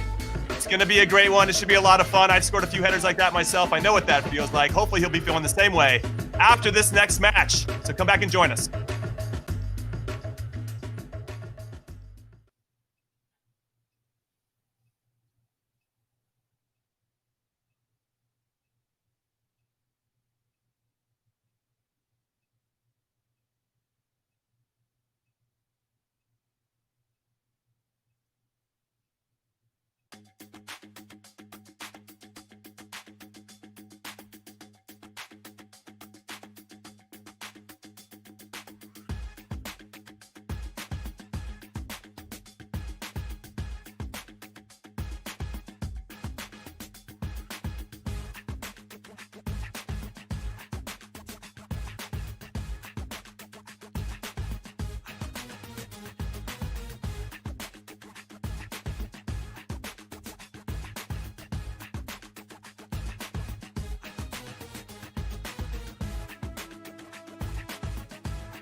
Welcome back to the Stay and Play Cup. I'm Jimmy Conrad alongside Spencer Owen, Mike LaBelle, and former E-World Cup champion Agan Rosemeyer. And Aga, I want to start with you on this as we head into this next matchup. How does it feel when you're playing at home versus playing when everyone is watching at an event like this? It's completely different. I mean, the pressure is kind of off when you're sitting home in a safe environment. You can be relaxed, and now you're playing at home, but there are still a lot of people watching you. So from what I could see on the first match, especially with Jesper Lindström, he talked a bit about suddenly was kind of nervous. And these guys are used to people watching them, but they're playing in a different game than what they're used to, perhaps. So that's pretty interesting for me, at least. Yeah, the Scandinavians don't seem to be too nervous, Spen. How about this matchup? Do you think they still have the edge? Well, I mean, you'd be a brave man to go against them, wouldn't you? Because they just seem so good. And I mean, I don't know what it is about it. We talk about for years the Scandinavian region being strong, but I'd love to ask Aga, who's just under there. Aga, what is the reason that you think your region is so strong at FIFA? Can you put it down to anything particular? I think it's a pretty hard question to answer on. I mean, we've seen 2 games so far, and we done pretty well. I mean, won both games comfortable. But I believe it's like kind of the attitude / mentality Scandinavians got. Like we're very cautious and concentrated when doing things. We want to make it 100% when we're doing them. So perhaps that is like a small answer. And August is being humble, so I'll step in here. But a big reason that I feel that Scandinavian countries have performed so well is because of August having so much success, because it gives you instant inspiration where you want to put in that time, you want to be like August. And the same with someone like Ivan Lepania from Sweden. He's a world champion, if we're dating way back, and it allows you then to grow into that, saying, oh, he did it, I think I can do this too. Somebody from my country, somebody from my city, this is relatable for me. And then it builds up internally. And then the mentality that August was talking about, that's just built within the culture. Well, before we get into this PSV AIK matchup, we got a message from AIK's player, Nabil Bahoui. Check this out. What's up, guys? Nabil Bahoui here. Today is the day. AIK versus PSV, 6:30 UK time. 7:30 Swedish time, live on Twitch. Be ready. See you there. I like his confidence there. He seems like he's got a little swagger to him. Nothing wrong with that. Mike, you seem to have some swagger. Look at your hair. Can I might want to change my prediction here. I was going. I feel like I think he's looking confident. That sounded like, come watch me. I'm ready to put on a performance right now. I need all those viewers. Please tune in. This is going to be a showcase. Now, Spencer, you said PSV before the break. Are you going to switch now with Mike and go AIK? All the stats suggest that I should, right? Because not only have Scandinavia won every round, I was looking at the bracket a minute ago, and the away team, for whatever that means in this situation, have always won. And that is where AIK are falling again, is in the away fixture. But I'm going to stand true. It's got to stop at some point. PSV are going to do it. They're going to get through. All right, me, Spencer, and Mike are done, but Brandon and Richard and special guest Aga are going to call this game, so enjoy it, boys. Thank you very much, Jimmy and the guys. And yeah, we've got a special guest in the commentary booth now, Richard. As we said, no one else other than 2014 Interactive World Cup champion, August Rosemeyer. Aggie, we will be commentating on FC Copenhagen a little bit later today, but first and foremost, we've got you for this game. You've given us some sort of predictions. Where are you kind of placing your bets for this one? Was it more on AIK, or are you looking at PSV? I mean, like, I have to go with the Scandies, and I think AIK will win the match. But again, just because the 2 first Scandinavian teams won, it doesn't mean that the third time is perhaps the lucky charm for PSV. So I think it's a bit more open game, but we'll just have to see. I've asked the same question quite a lot, August, to people from Scandinavia. Why is that region so good at video games in general? An answer I often get back is the weather's very bad in the winter months and everyone stays inside and game. Is there any truth to this? Well, that could be a very, very good explanation. I mean, the weather is not the best in the winter, obviously. But I mean, I think there are more behind that than just the weather. We are going to get this game underway now. It looks like Mohamed has got a guest in the camera with him in the right corner. As you said, it's Mohamed Ihataren from PSV. On the other side of that, Nabil Bahoui, I should say, of AIK to get this underway. It will be AIK kicking from left to right and PSV from right to left. But here you ask, Brandon, did these two teams ever play before? They did. It was back in 2012, Richard, where these two did play in a match. It was in the Europa League. It was in the groups, of course. AIK actually won a game and they actually drew a game. So they're unbeaten, AIK, against PSV, Richard. I'm curious. Is this a coaching situation? Is this just a +1? Has he got a friend round? What we're dealing with here, Mohamed? We need answers. I was thinking the same, Richard. I saw the guy and thought instantly, okay, he brought a coach. To see here AIK with the first chance. And what I actually saw very fast from Mohamed Ihataren was that he was playing the narrow diamond, which usually suits like pretty fast counter-attacks and high-speed gameplay. So that's not like just a formation you throw yourself into if you're not experienced with the game. So interesting start.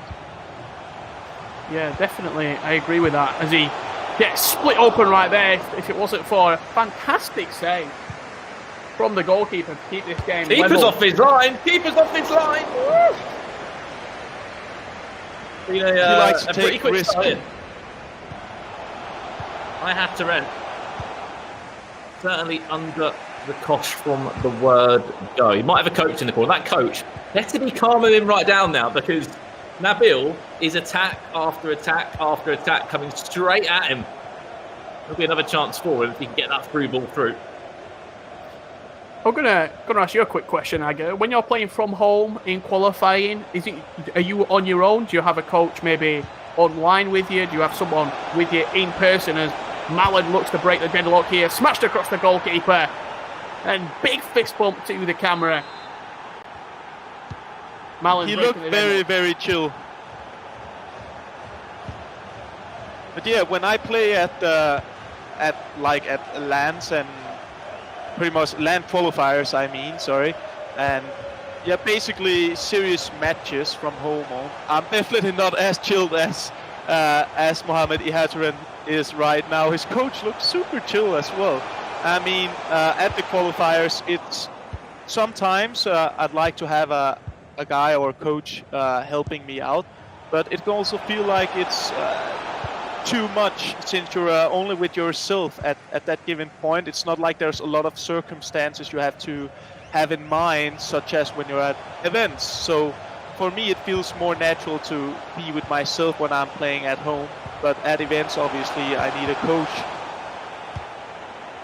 But I have to say as well, Aggie, I think you were spot on about that formation choice from Ihataren. He's been so quick going forward. Chance AIK. Can he go for that finish? Fantastic save from PSV. But if we take a minute now to look at this build-up, he's been having a few dragbacks in there as Ihataren. I mean, he's been kind of counted out in the midfield, so to speak, Richard. There's so many black AIK shirts in the way as that ball will go into the box, and it's been a pretty rampant first 20 minutes or so in this game.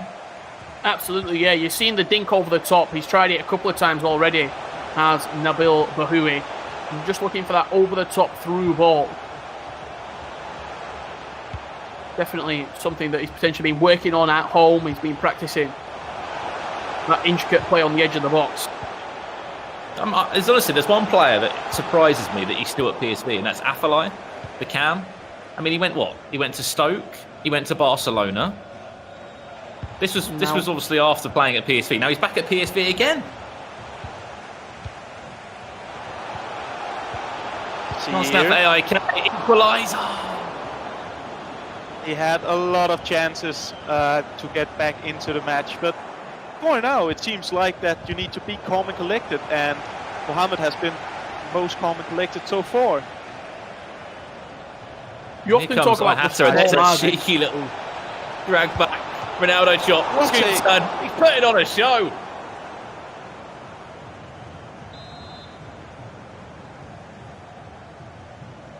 Yeah, as I would like to say is that with this narrow diamond PSV is playing with, you can definitely see like the attacking patterns. They are very super fast, direct, and smooth. But on the other hand, leaves a lot of space behind, which AIK haven't been clinical enough to punish so far. Maybe now.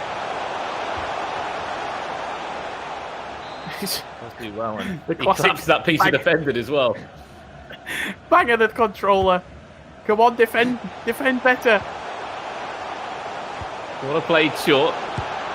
Big boss, and there's the chance again. Another save. The keepers have been on flame today here at the Stay and Play Cup. Another corner to come in. You just saw the goalkeeper moving, edging him towards the middle of the box there as well. It's the small intricacies, Aga, that make you think that Jay Hatteran's definitely played quite a bit of FIFA with the goalkeeper movement and the drag backs, etc. It always gives you some sort of hints. For instance, the first thing I saw together with Mohamed's formation was that he had his trainer on, which is not so common to see. But then I noticed he kicked the ball out because he knew that he doesn't need the trainer. He had to put it off. Beautiful. Here we see the counters once again. So they're definitely having some experience with FIFA, both of them. Certainly, it's both players playing themselves as well in this game. Here's another chance. AIK, they've been destined to try and get a goal. There's the cutback. It's a simple finish. And there's the equaliser. And it's a Dybala celebration as well from Bahui. No, Bill Bahui, all business. As he squats that one past the goalkeeper. You've got to say that goal has been coming. It's been a pretty end-to-end game so far, but Nabil Bahoui, the chances finally coming out on top. The celebrations, the entire face cam. I just love it all. And the coach being there, I've got so much time for. Not done yet. We are not done yet. Richard, ball into the box. Clear the way. Aga, what's your number one celebration on FIFA? Are you as kind of a skip the menus kind of guy? Really much to skip the menu guy. Just want the goals to come in and move on as fast as possible. That is the big chance. Game seems to equal out a bit now. Like, there's a lot of chances in both ends, while in the beginning it was pretty much Nabil who had the bigger chances. But yeah, overall with the celebrations, I'm more like a skip guy. I'll be honest, from what we've seen so far. What would your celebration be? If you had to do a celebration, do you have one that's there? I'll say back in FIFA 18, I love to do the Dybala, the mask. Okay. I think it was called, which was my favorite. But somehow I forgot how to make it. So if I have to do a celebration, I have to be a little bit cheeky. I'd like to do the Muevelo. I think it was Eboué who started this celebration. Of course, you're listening to the wise words of August Rosemeyer, to someone known as Aga in the FIFA scene. 2014 FIFA World Champion for Denmark. If you have just joined, we are in the Stay and Play Cup, still day one of the tournament. It's AIK against PSV Eindhoven. It's 1-1 the scoreline, maybe 2-1 as this cross will come in. Just a word on Hatter, and he's been a player that's gone through the ranks at PSV, Richard. He's been with the club since 2010, so that's 10 years in total, and only recently just broke into the first team, looking to get a goal. Go 2-1 up into this game. He's had so many chances, Richard, where he's actually included his own player. I mean, in all honesty, both players have had a lot of opportunities in this game. It's been another very competitive game. The first two matches that we saw real dominant performances from both Jespers. However, in this matchup, maybe we're getting a little bit longer in the day now. Both these two players have had a little bit more time to potentially warm up. We're seeing a very good competitive performance. Here comes AIK again into the box. That's headed away very well. And I wonder what this coach is saying to Mohamed in your right top corner. Yeah, for me, he seems very chilled out. Maybe he's just there to give like some sort of relaxing vibe to Mohamed, make him feel like he's not playing like the final yet. I mean, yeah, super chill, and it's pretty simple for me. Like every player have different ways of like getting into the zone, or to be relaxed, be calm, to play the way you want to play the game. And if that's the way that works for Mohamed, he should definitely do it. I mean, to me, he looks very relaxed. Looks like we've got a nice little sofa there. He's chilling. Could be a chance. AIK now, watch that cutback. It's going to be an Very interesting nice finish. Will be. And a clever finish. Out comes that unique celebration from him again. Is this the trademark celebration we're going to be seeing from Nabil Bahoui throughout the tournament? It was a fantastic cutback finish. The goal in the end, Silva picking it up. And those are the type of goals, Aggie, that, you know, there'll be people out there that used to call them the sweats back in the day. It's a smart finish. It's like a 99% chance of going in every single time that cutback. Yeah, it's the safe goal, as you say. But what I liked about this goal from Nabil was that he pretended that he was going to cut back the first time, but instead he went down to the goal line, and then the space was there, and basically it was a free goal. So we've seen like some pretty good skill moves from both of the players so far. I mean, the drag backs is there, the shooting feints is there, the goalkeeper movement have been there as well. Pretty high level once again. And that's exactly one of the main sort of ways to score this year in FIFA, getting to the byline. If you can get to the byline and then look for a cutback, maybe implement the double tap X pass as well, and it's a slightly lofted pass. Super successful way of scoring. You wonder why I was laughing there. That was Bahoui that had that shot, and there was just no conviction in it at all when he just looked at the camera in pure disgust at what his own throw just brought out for the effort. We had a chance now for PSV if they can try and break through with Thomas. He's done very well to get that ball. There's Bahoui back involved into Silva, the goal scorer of the second, into the last 20 minutes now in this game. As we said, whoever wins this will go through to play Phil Foden of Manchester City. How about that one for a round of 16 tie, guys? And I actually know a little bit. I know Phil Foden is a very good FIFA player. As he's barging through the middle of the pitch. He brings him down. Up he steps with a chance. He'll put it away. He shushed him. He shushed him. Yes. I love it. I've got so much time for this.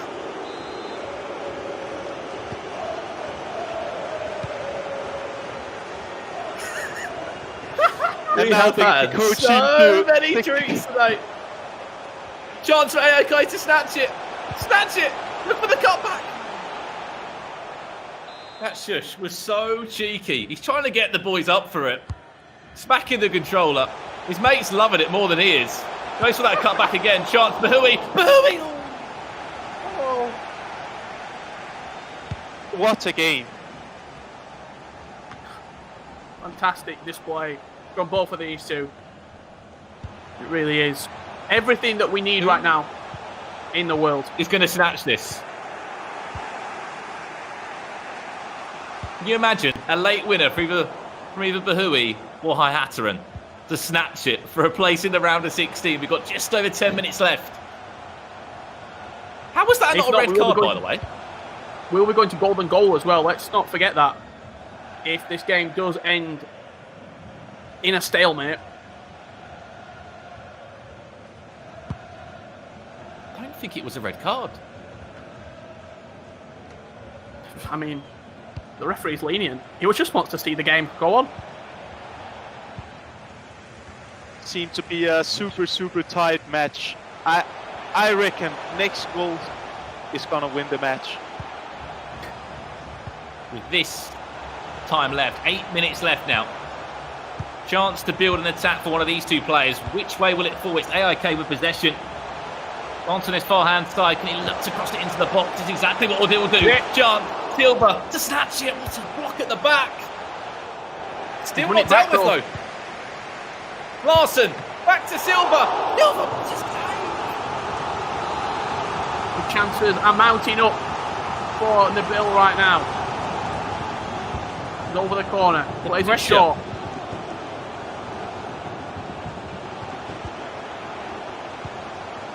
Bahoui.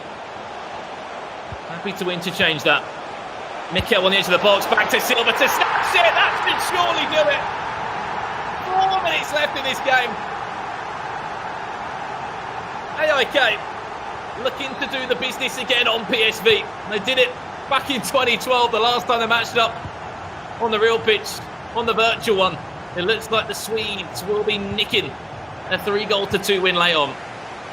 The Scandinavian supremacy in the Stay in the Play Cup will be continuing unless we see some unbelievable late drama from PSV. I don't think it's going to happen as Silva snatches the ball into the final third, sweats it across. What a goal. Puts it in the back of the net. Game, set, and who was it? Who was it who scored? It was Bahoui. Nabil Bahoui.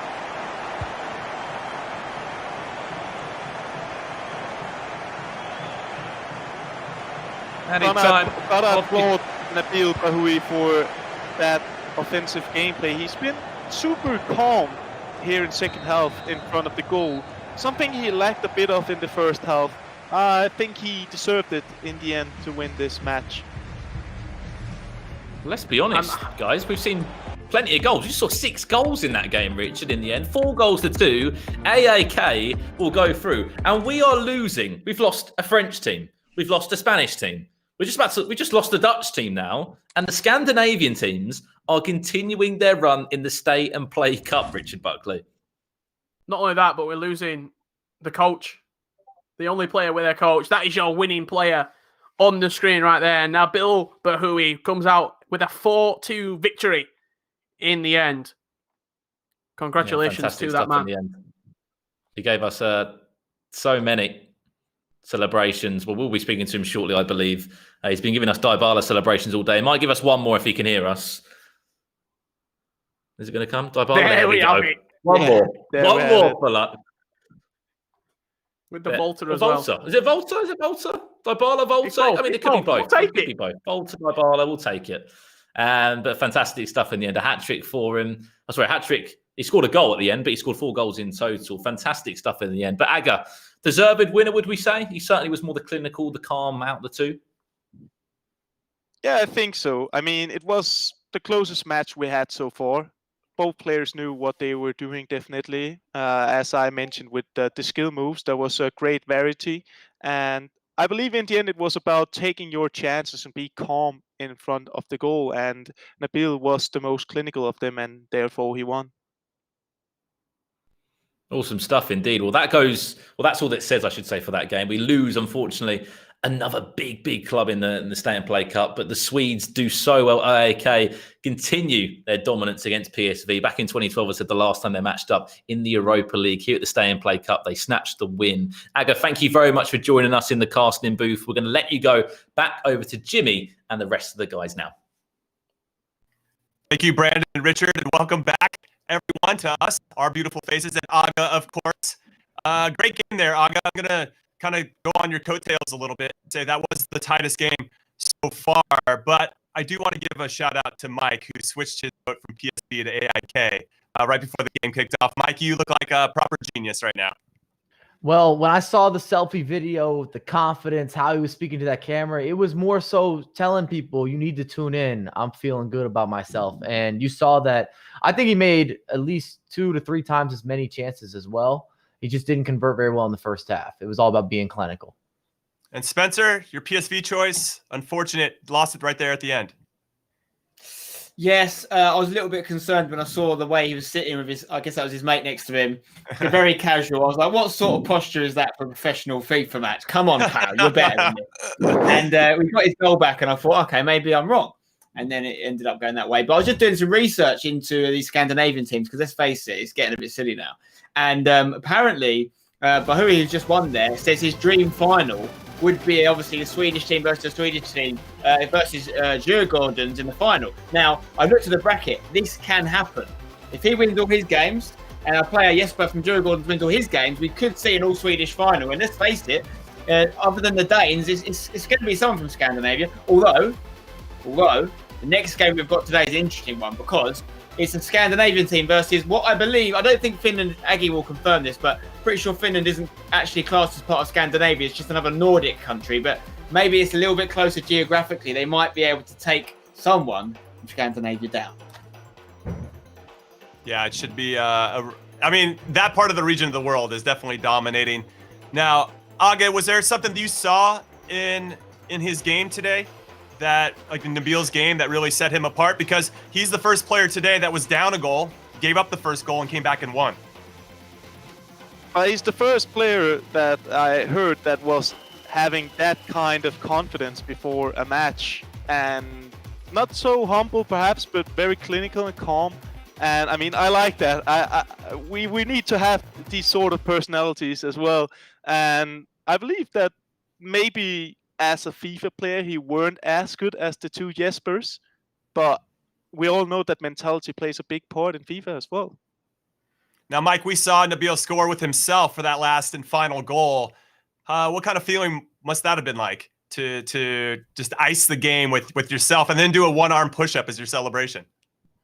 Well, even the goal itself was really nice. He used a running fake shot, which attacked the space and laid it off. Simple finish, but it was just very well registered in that scenario. But it's got to feel amazing. I wish that I had the opportunity to score with Mike LaBelle or even to score Jimmy Conrad. But that would have been nice. Jimmy, you can tell us.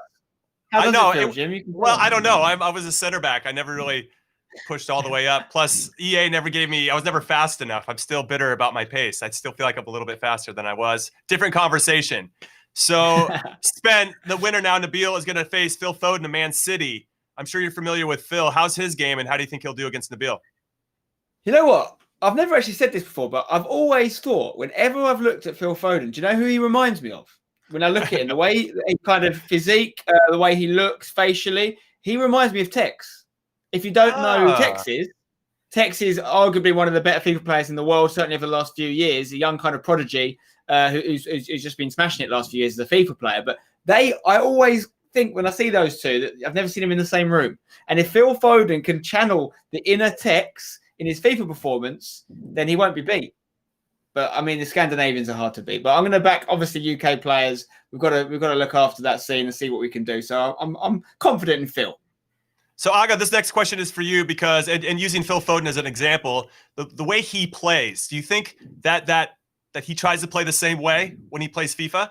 I mean, like the way that you play football, does that really permeate and transfer to what you're doing when you have the controller in your hand?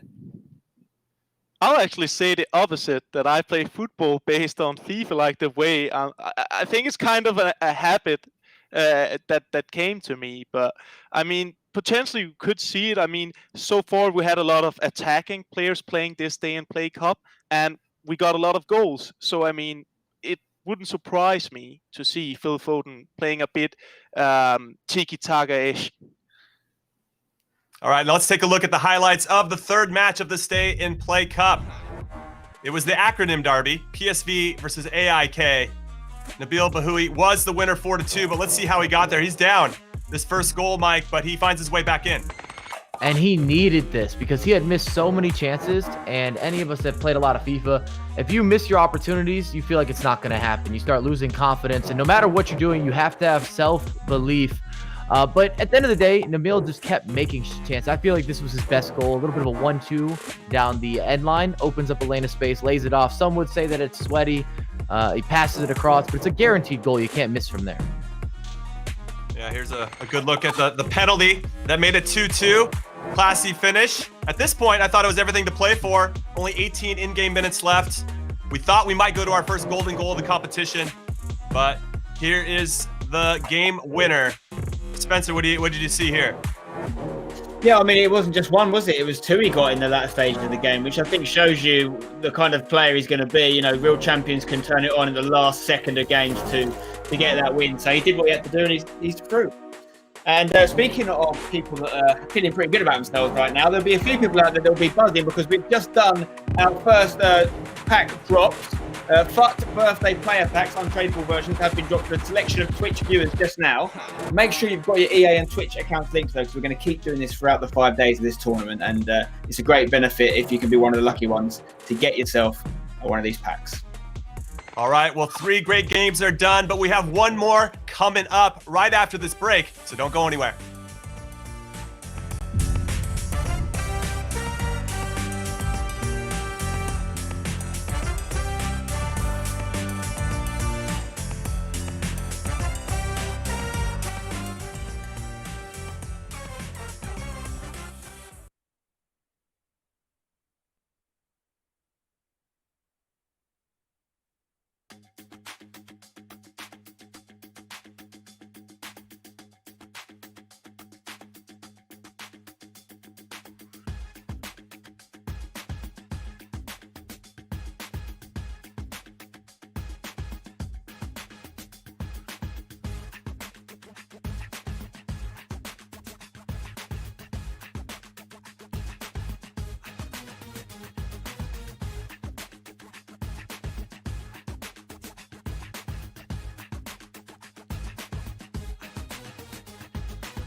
We're back at the Stay and Play Cup, guys. We've got some audio issues. I think we're struggling from hearing from Jimmy right now, but I can say hello for him. He's waving from San Francisco over there.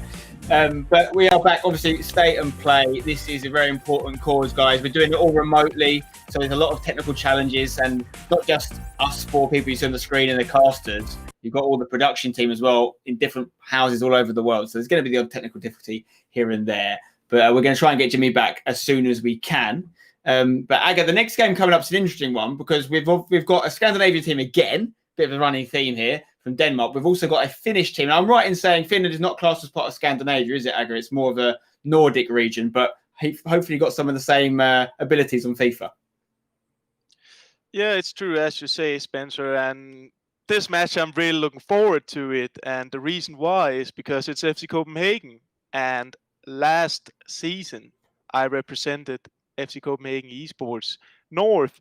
So, I mean, I know that they are really, really pushing on for this tournament. I saw a tweet of Mohamed Darami playing from the North office in Parken. So he's basically playing on the National Football Stadium where we had an office. So they're taking it seriously.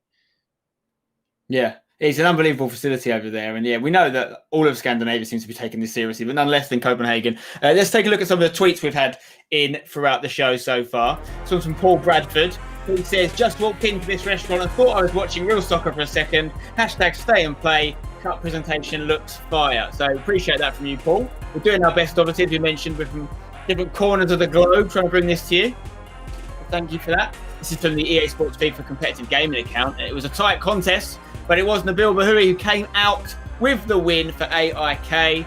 Don't miss the last match of the day of the Stay and Play Cup Live. That's the match we've got coming up next, of course. Let's take a look at the brackets so you can see what we've done so far and what we've still got to do. So we've seen the 3 games on round 1 already. Those guys have booked themselves a spot, and their clubs, of course, in the round of 16. But this last match now is a big one between Helsinki and Copenhagen. And the winner of this game will be going up against Serginho Dest of Ajax. Another good match to look forward to. We're going to start playing through the round of 16 games tomorrow. But I've just been doing a bit of research on the player Nikolai Alho from Helsinki. Not only the captain of Helsinki, the most successful club in Finnish history, he's also, did you know this, the CEO of a record label. He produces tracks left, right and centre. He loves his FIFA. He arranges FIFA tournaments with his mates and other pro players. This guy is a multi-talented person. And if anyone is going to be able to take down one of these Scandinavians, I think it's going to be Nikolai Alho. Aga, can you make a case for Mohamed Darami for Copenhagen? Why is he going to win this in your expectations? He's sitting in Telia Parken now, preparing, and I know from a fact that my former teammate and my kind of coach when I'm playing FIFA, he's playing FIFA for FC Copenhagen now. He was asked by Darami to play practicing games before this tournament, and the games were actually pretty tight. So he actually played very equally up with a professional player against the Danish FIFA champion from the Superliga. So, I mean, he's got to be able to do something, right? Yeah, it's going to be fascinating. We're going to hear more from Mike and hopefully get Jimmy back after a quick break. But when we come back, it is Copenhagen versus Helsinki. Darami versus our player from Finland, of course, Alho. So we'll see you soon after this break.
Hi everyone, it's Nikola Alho from Hoiko Helsinki. First off, I want to say hope you're all safe and healthy and doing well.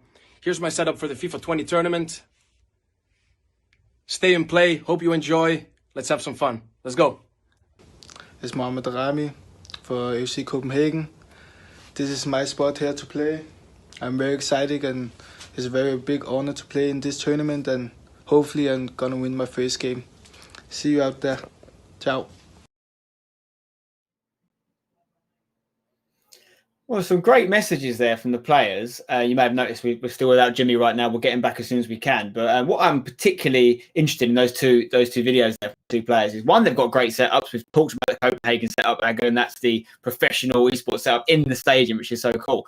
But we also talked about Nikolai Alho's fact that he is also CEO of a record label, and you can see he had his keyboard down there. Don't think he's using that as a controller, but he's got an unbelievable sort of little setup in his studio there. What looks like. But is that going to affect him because he's not maybe necessarily in full-on FIFA mode, whereas you've got, the Ramis in the esports setup? What do we think? I believe that both setups are looking very nice in each way. I'll say that, to get into the flow and the rhythm and have this right moment of being able to peak, getting in the zone, you need something that is as similar to playing maybe a football match, because that's natural for them. And since the Rami from FC Copenhagen is so close, I know the office, and you can go out to the pitch in 2 minutes. So for me, it still feels like he has a small advantage before this game. But I really like the setup of Hey JK. Yeah, I know what you mean. It's like Durami will feel like he's gone to work just like he does when he plays on the pitch. He's gone to literally the same place he does do that job. Mike, we haven't from you in a little bit. You've seen the videos. I know you're a fan of seeing these videos from the players. Hopefully, we get more for the future days. Who are you backing for this one? I've broken down the videos. Both of them, gorgeous studios. Very impressed by the setup. Taking this serious. Good on camera. But check this out. Copenhagen, capital of Denmark. 18 years old. He's a striker. He's going to score goals. He's going to make this happen. We're going to be 4 for 4 on predictions. That's where I'm going to Rami. You're going Copenhagen. That's your prediction. Okay. Interesting. I've got another fact to throw in there, though, about Alho from Helsinki. Not only is he's 27 years old, so he's got a bit more experience. As old as the captain, as we've mentioned already, of Finland's most successful club. But did you know that his trademark celebration when he scores in real life is a backflip? And when asked about this tournament, if he'd do a backflip if he wins, he said, maybe, we'll have to see. So if he gets the win, we could see a backflip. Hopefully he's got the right setup. I mean, that room was a lovely studio, but I don't know if it'll take a backflip in there. So maybe let's keep it safe. But does that add any? I think that might, if we read into him as a player, he's a right back, I believe, positionally, but he likes to get up and down. Do you think the fact that he's a defender versus a striker could play into it, Aga? Well, usually, which is the pretty much only example I can take, is that if you play for example, when I play with my football club, we play defenders against strikers. The defenders usually win because they know how to defend. But in this case, with FIFA, I still believe on Mo, and I have to believe in Copenhagen, right? Yeah, I think that's the right thing for you guys. You guys are both saying Copenhagen. I'm going to go Helsinki. Let's see what happens. Final game of the day. Over to our casters, Richard and Brandon.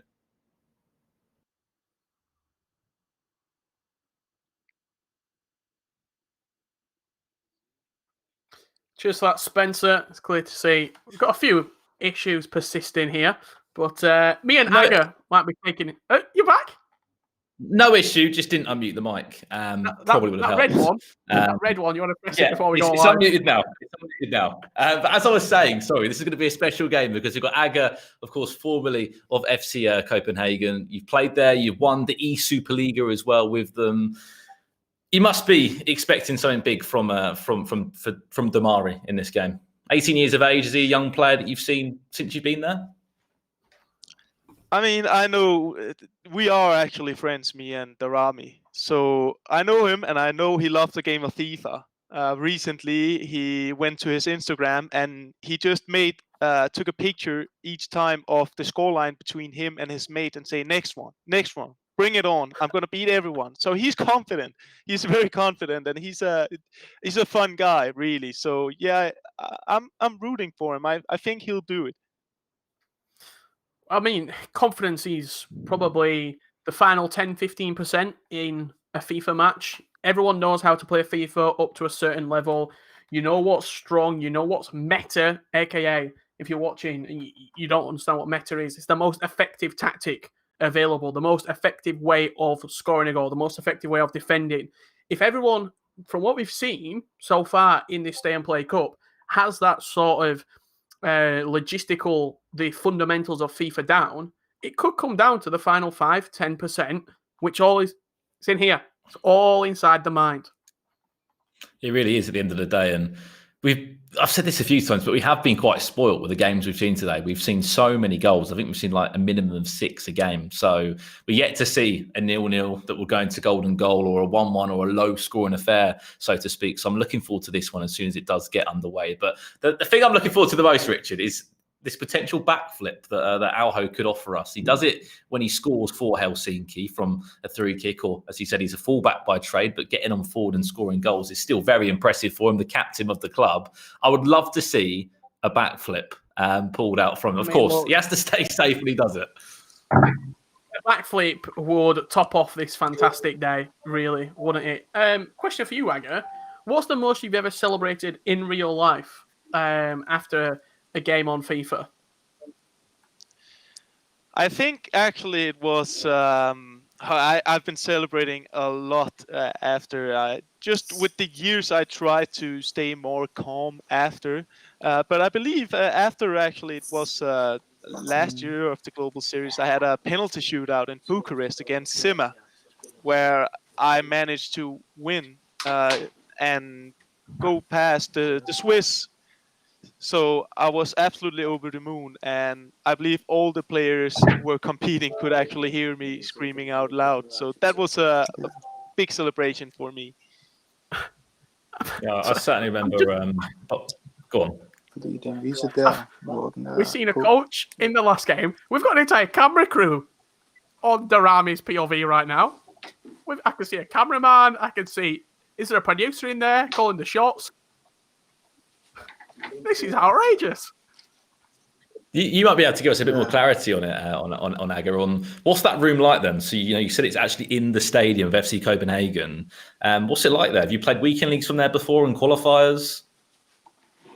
Yep, it was all in that office where there is the entire esport and FIFA section, a lot of rooms, streaming rooms, content rooms, and if you went out, like basically 10 meters, you could go out to a balcony where the pitch was, and you could be able to watch all the games that FC Copenhagen were playing. So that was pretty nice when you were playing like the weekend league, for example, a Sunday, and you had the opportunity to actually take a break and go out and watch some football. It's great to see as well, Richard. From we've seen Scandinavian sides that really take esports seriously, and it's great to see football clubs now that are going that one step further and changing a box into an esports arena, so to speak. I know that PSV also did that as well, unfortunately out the tournament here at the Stay and Play Cup, but great to see teams like FC Copenhagen do so. That must have been a proud moment for you winning the Superliga with FC Copenhagen, Aga. Yes, it was huge because it was some years ago before winning the Superliga that I actually managed to win the Danish Championship. I mean, years I had to wait. Winning it again was too long for what I wanted to. So it meant a lot, and especially to do it with some teammates. Before I won the national championship, it was all by myself. So to be able to share it with such a big club and with the fans and with my teammates, it was incredible for sure.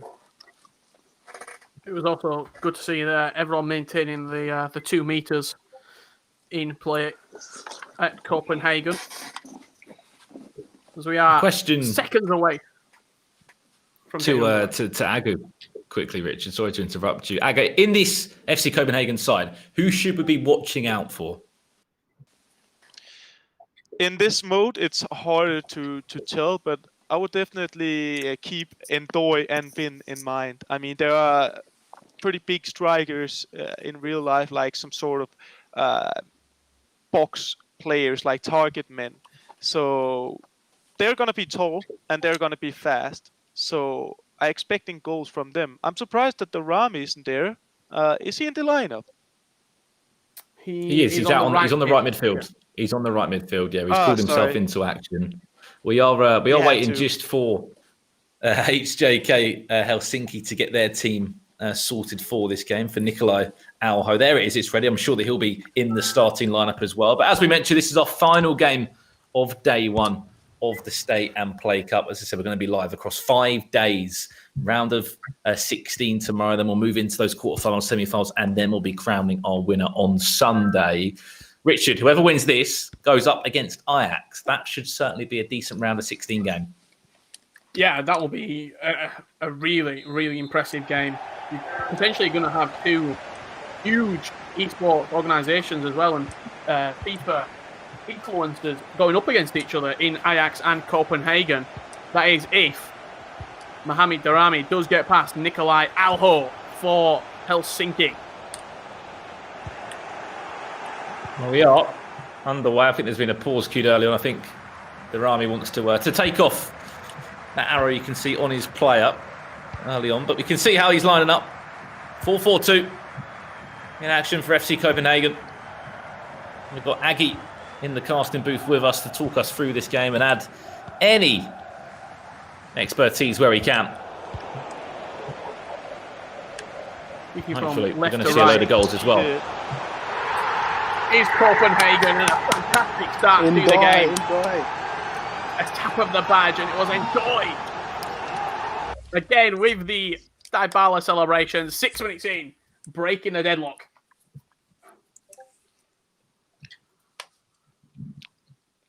A big mistake in the build-up play, perhaps from Helsinki, allows Darami to capitalize on this, and yeah, it's 1-0. Perfect start for Copenhagen, but there's a lot of time left, and I don't think we've seen the last goal. Well, we've seen 3, 4, 5 goals in one half of FIFA already today at the Stay and Play Cup. I'm sure that will not be the last. But you can see that celebration from him. Little Dybala celebration. Tapping the badge as well of FC Copenhagen. A young player on the Danish side. He's been able to go through the youth system and do very well. Here comes Win now. Chance to double that lead. Fantastic save on the rebound. The ball's in the air. It's going to fall back kindly again. Ball is everywhere. And blocks are everywhere too. Alho just needs to calm himself down right now. He's given the ball away a couple of times on the halfway line. And that's where these chances have been coming from, as Aga did allude to earlier in the matchup. See a lot of men behind the ball there as well for Copenhagen. Clear to see that there has been practice and training going in.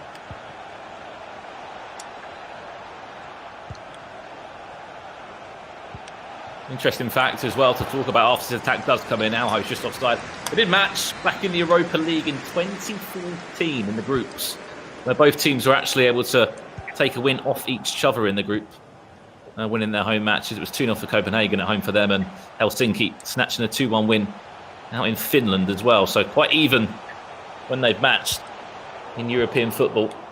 Will it be even on the virtual pitch?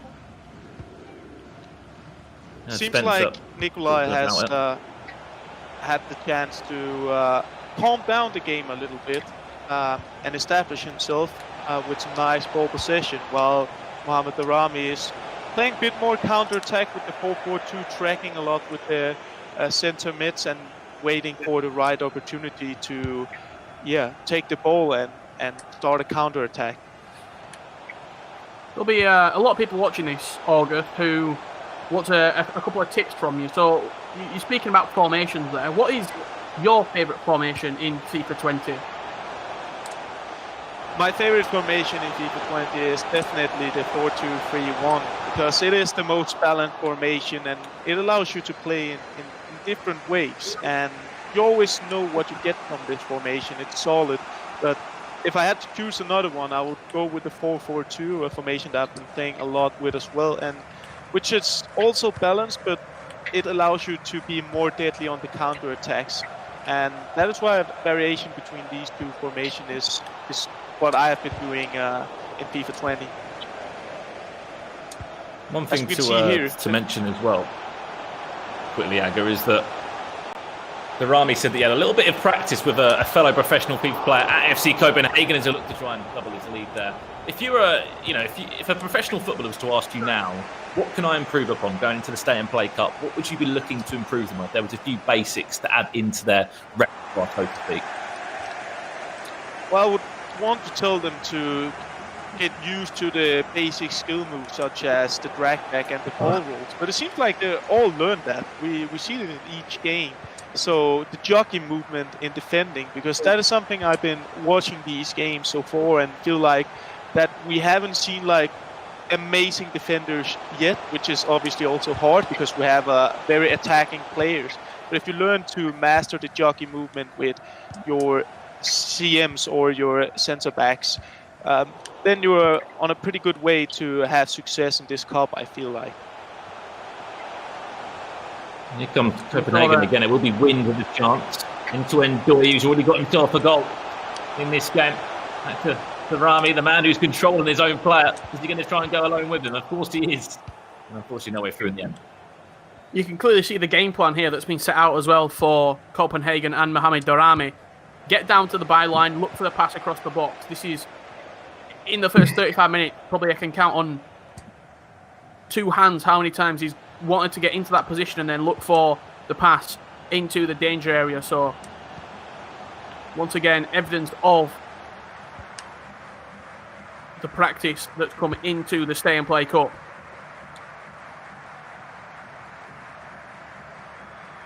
He's going to get that. Route 1 ball all the way over the top for Helsinki.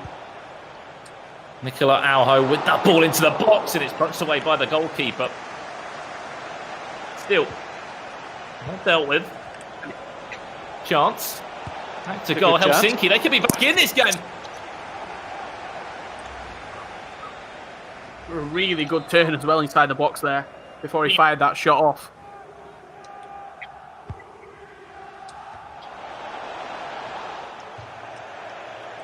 Definitely a tighter match than what we've seen so far. I know it was tight in the previous game, but this one seems like both defenses are a bit more on point, a bit more cautious in the attack and on the ball as well.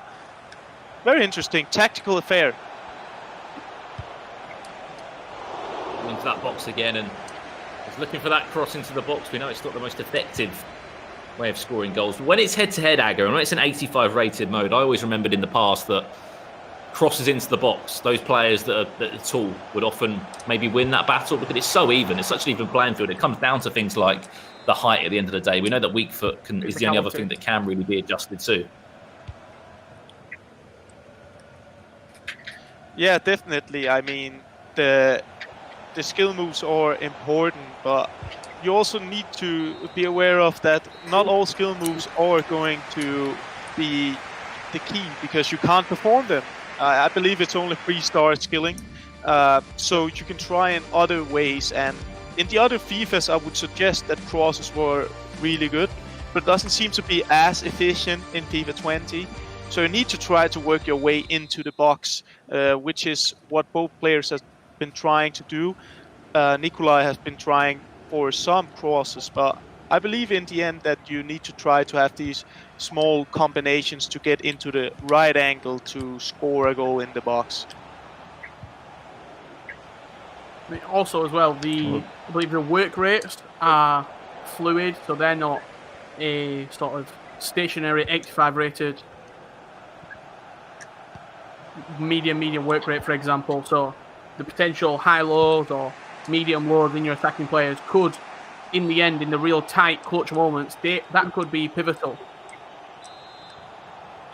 Exactly. You got to take the small margins, and that's the work rates, the weak foot, how tall the players are is also super important, as you spoke a bit about, Brandon, that one cross can actually determine.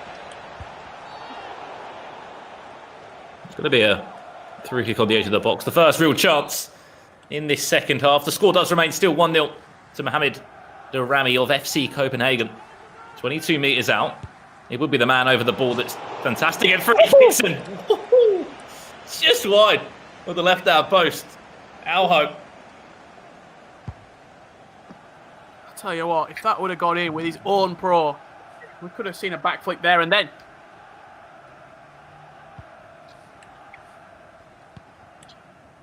Must be said, Aga, as well. What do you like from free kicks this year? We know they're very much different this year, but for myself, I've been a fan of the knuckleball, just over and up and over the wall, I should say. That is the popular solution. I still tend to actually take them short. Most of the time I try to play on the third man, as I like to say it. Big chance here.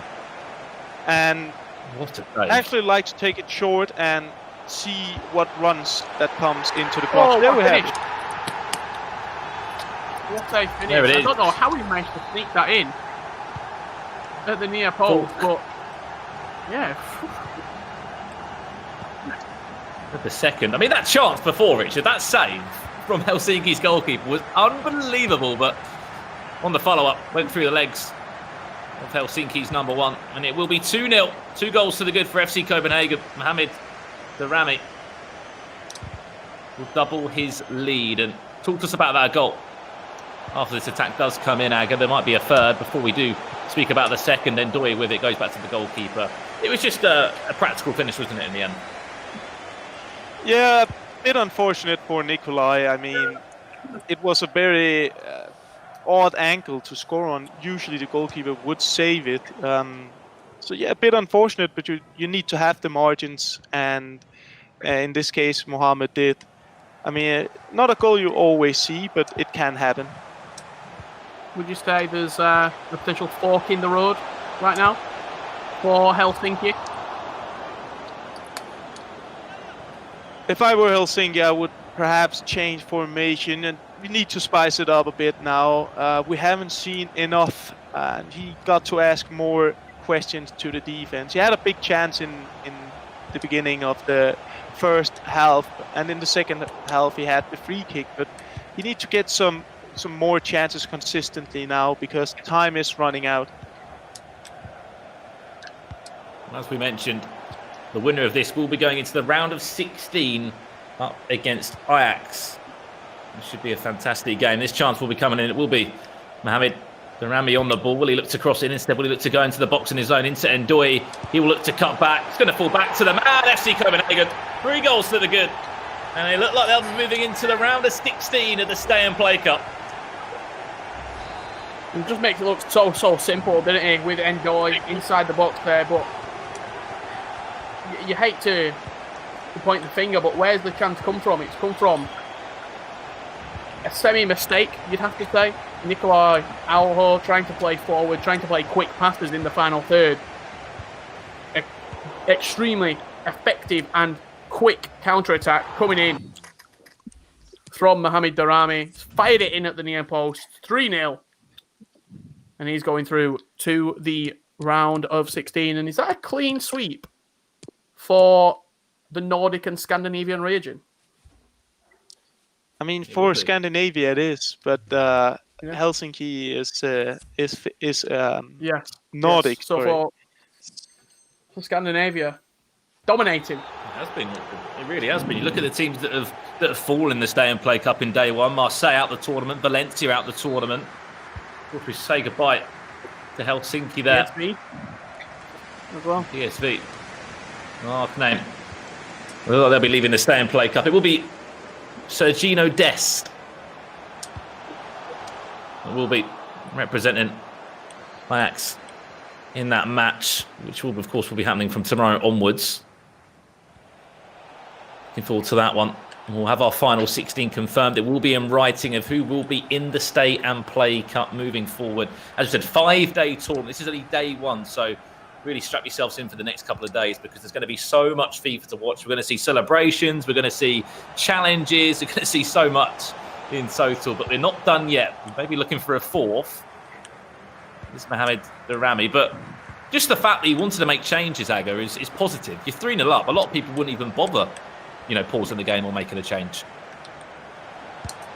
Yeah, you gotta play until the whistle is blown. Here we have a nice long shot, and I mean, it also shows that this matters to the players. They want to get at least one goal. They want to do something and leave with some sort of pride. And I like that. I like the commitment and the passion. Just try to play out on the back there. What? Helsinki. There it is. Play it over. There's no way through. Just the shooting fade too much there, I guess. But very nice not to jump on Darami's teasing. He's teasing a bit with his defender, trying to make him make an outcome, and instead he remains calm. Actually, pretty nice attacking play. Yeah, the way that he's defended. He's wanting to play you into his own areas, so he's running out with his defenders and almost forcing you into areas out wide where there's just no danger. I'll be completely honest. I'm just gutted we haven't seen a backflip. I'm just gutted we haven't seen a goal for a backflip. That's the only thing I've been waiting for. It goes down to ground. Will it be 4 for Copenhagen? Does do well there. Added time of just 2 minutes in our final game of day 1 of the Stay and Play Cup. Looks for that cut back. Oh, that was the chance for Mohamed to score and get himself on the score sheet. There you go. He thought he was going to score as well. Thought he was going to score with himself. What a feeling that would be. Just think about it. Imagine scoring in FIFA with yourself. That must be just such an unbelievable feeling. Like a pinch me moment. There we go. There's the full-time whistle. And you can just see in the background, there's a check there that Aggie actually did pick up. The 180,000 Danish kroner. That was for the Superliga a little while back. So Mohamed Darami, congratulations. You will be into the round of 16 up against Ajax. Whatever practice he's been doing, Aga, is clearly been paying off. So you should be able to thank your ex-teammate for how he was able to prepare for that game. Yeah, he's definitely gonna be happy with his practice with Mads R, who is currently still playing for North FC Copenhagen Esports. So I mean, maybe he's gonna practice more with him tonight and prepare for the next matchup against Ajax. Amazing stuff. Well, that's going to wrap it up from the commentary box for day 1 of myself and Richard. Aggie, we're going to let you go back over to the guys, Mike, Jimmy and Spencer. And of course, we will see you for the rest of the matches of the Stay and Play Cup. Thank you, Brandon and Richard. And yes, it's nice to be back. If you guys didn't want me to talk, why'd you have to hit the mute button? That was not cool. He's back. He's back. back. Toilet break, Jim. Right. Well, sometimes the toilet breaks last longer than others. All right, let's go to the winner of this match, Mo Darami. Mo, congratulations. Can you hear us? He's buzzing. He's tweeting right now. Hopefully he's tweeting sending about how out good he is right now. Well, all right, let's come back to us here. But this is 4 matches today, guys, and 4 Scandinavian clubs, 2 Danish clubs and 2 Swedish clubs got the results. Do you think that trend is going to continue moving into day 2? Spencer. I mean, listen, we've seen the games we've seen. I've certainly been repeatedly proven wrong every single step of the way. I kept thinking the Scandinavians can't keep winning, they kept doing it. But it's a difficult one because the teams that haven't played yet are the teams that have got a higher coefficient rating, which means in real life football, traditional football, they have performed better in European competition. It doesn't necessarily translate to FIFA ability. So really, I would say we can only go off what we've seen. And what we've seen is Scandinavians look decent. I'd be surprised if we don't have one in the final. Hey. Well, take a look at this screen. Look at this. Who is that in the background?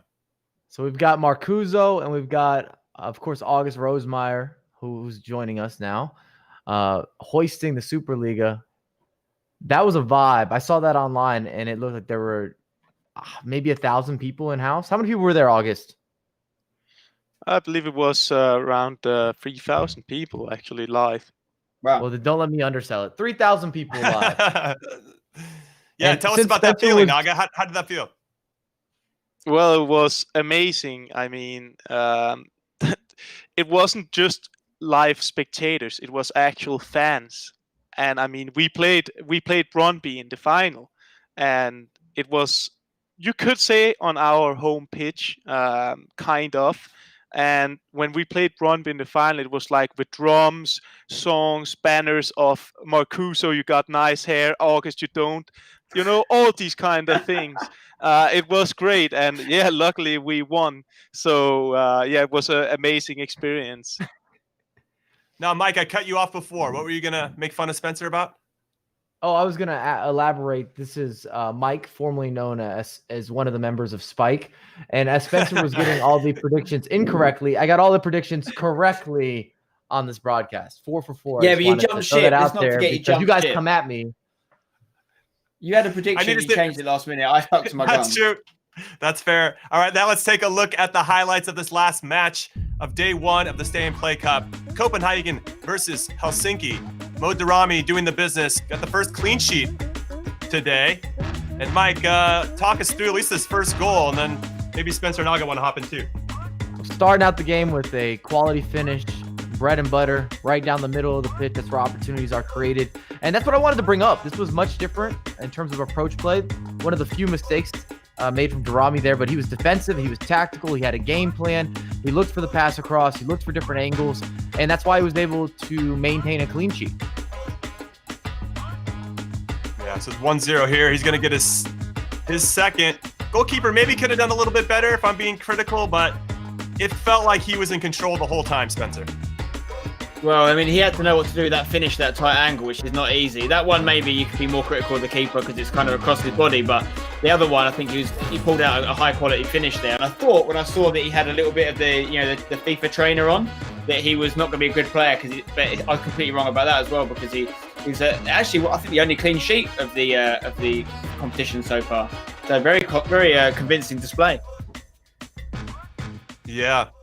All right, so now we're going to go to the interview with the winner, Mo Darami. Mo, congratulations. That was a comprehensive performance. Very well done. Now we can't hear him. Now. Sounds like maybe you got to... Mo, you got to hit the mute button, or you got to unmute it because we can't hear you. We can see your handsome face, but we can't hear you. There you go. Are you there? Hello? Maybe you could tell us what you thought through the power of mind. Yeah, just through body language. Just give us a big smile.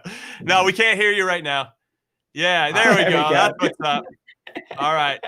Well, Mo, there he is, pointing out. Yeah. Aga Rosenmeyer trying to win that trophy. Well, good luck, Mo, the rest of the way. That was a really good performance. Nice job. Very good. I think I can interpret that. I appreciate August Rosemeyer a lot.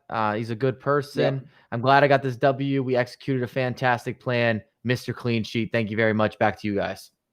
I think there was something else in there as well. He said something else about my predictions being okay, and don't worry, they'll be better tomorrow. I'm sure that was in there. Well, I'm glad you brought up tomorrow, because the round of 16 starts in day 2, and we have some tasty matchups. Chelsea versus Brøndby, PSG versus Roma, Real Madrid versus Liverpool, Tottenham versus Porto. Of those 4 that I mentioned, here's a look at the bracket. Which one are you guys most excited about? Vinicius Jr., Trent Alexander-Arnold. That's the one. That one jumps out, right? That's the one. So a rematch of the Champions League final in 2019. I love it. Spencer, it's not just for the players. It's the clubs that you're talking about. That's Real Madrid, Liverpool. I mean, PSG, Roma is a great matchup. But then every single game with anyone called Jesper in it, we've got to keep a lookout for them, because we know the Jespers don't mess about. But I mean, now we've seen. I feel like today's just been about getting the taste buds going and getting us ready for this. And tomorrow is where it really kicks off. Huge games.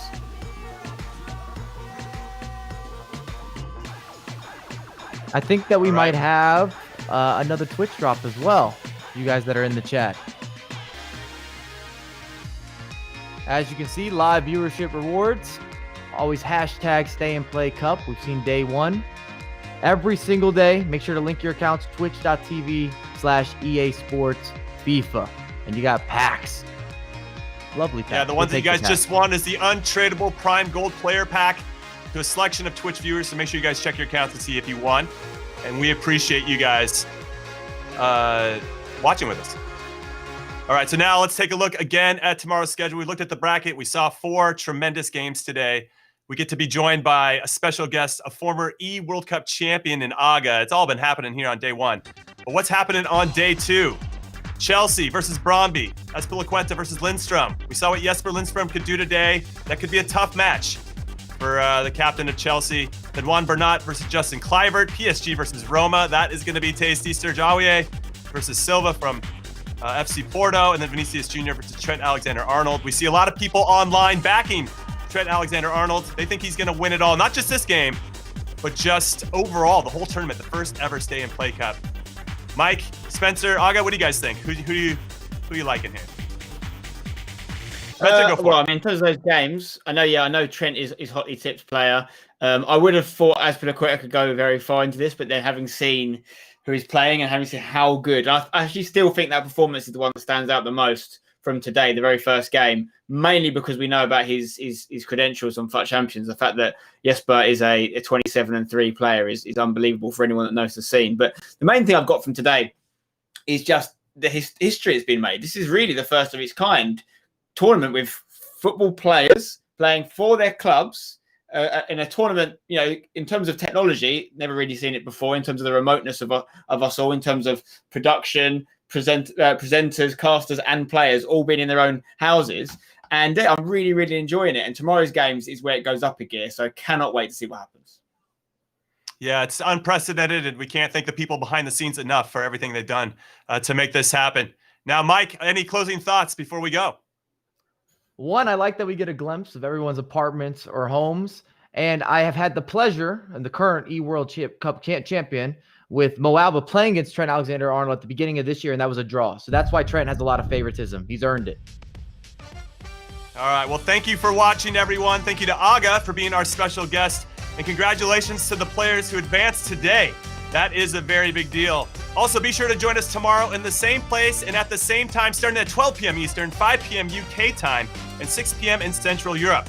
So until then, I'm Jimmy Conrad reminding you to stay home, stay safe, and play together.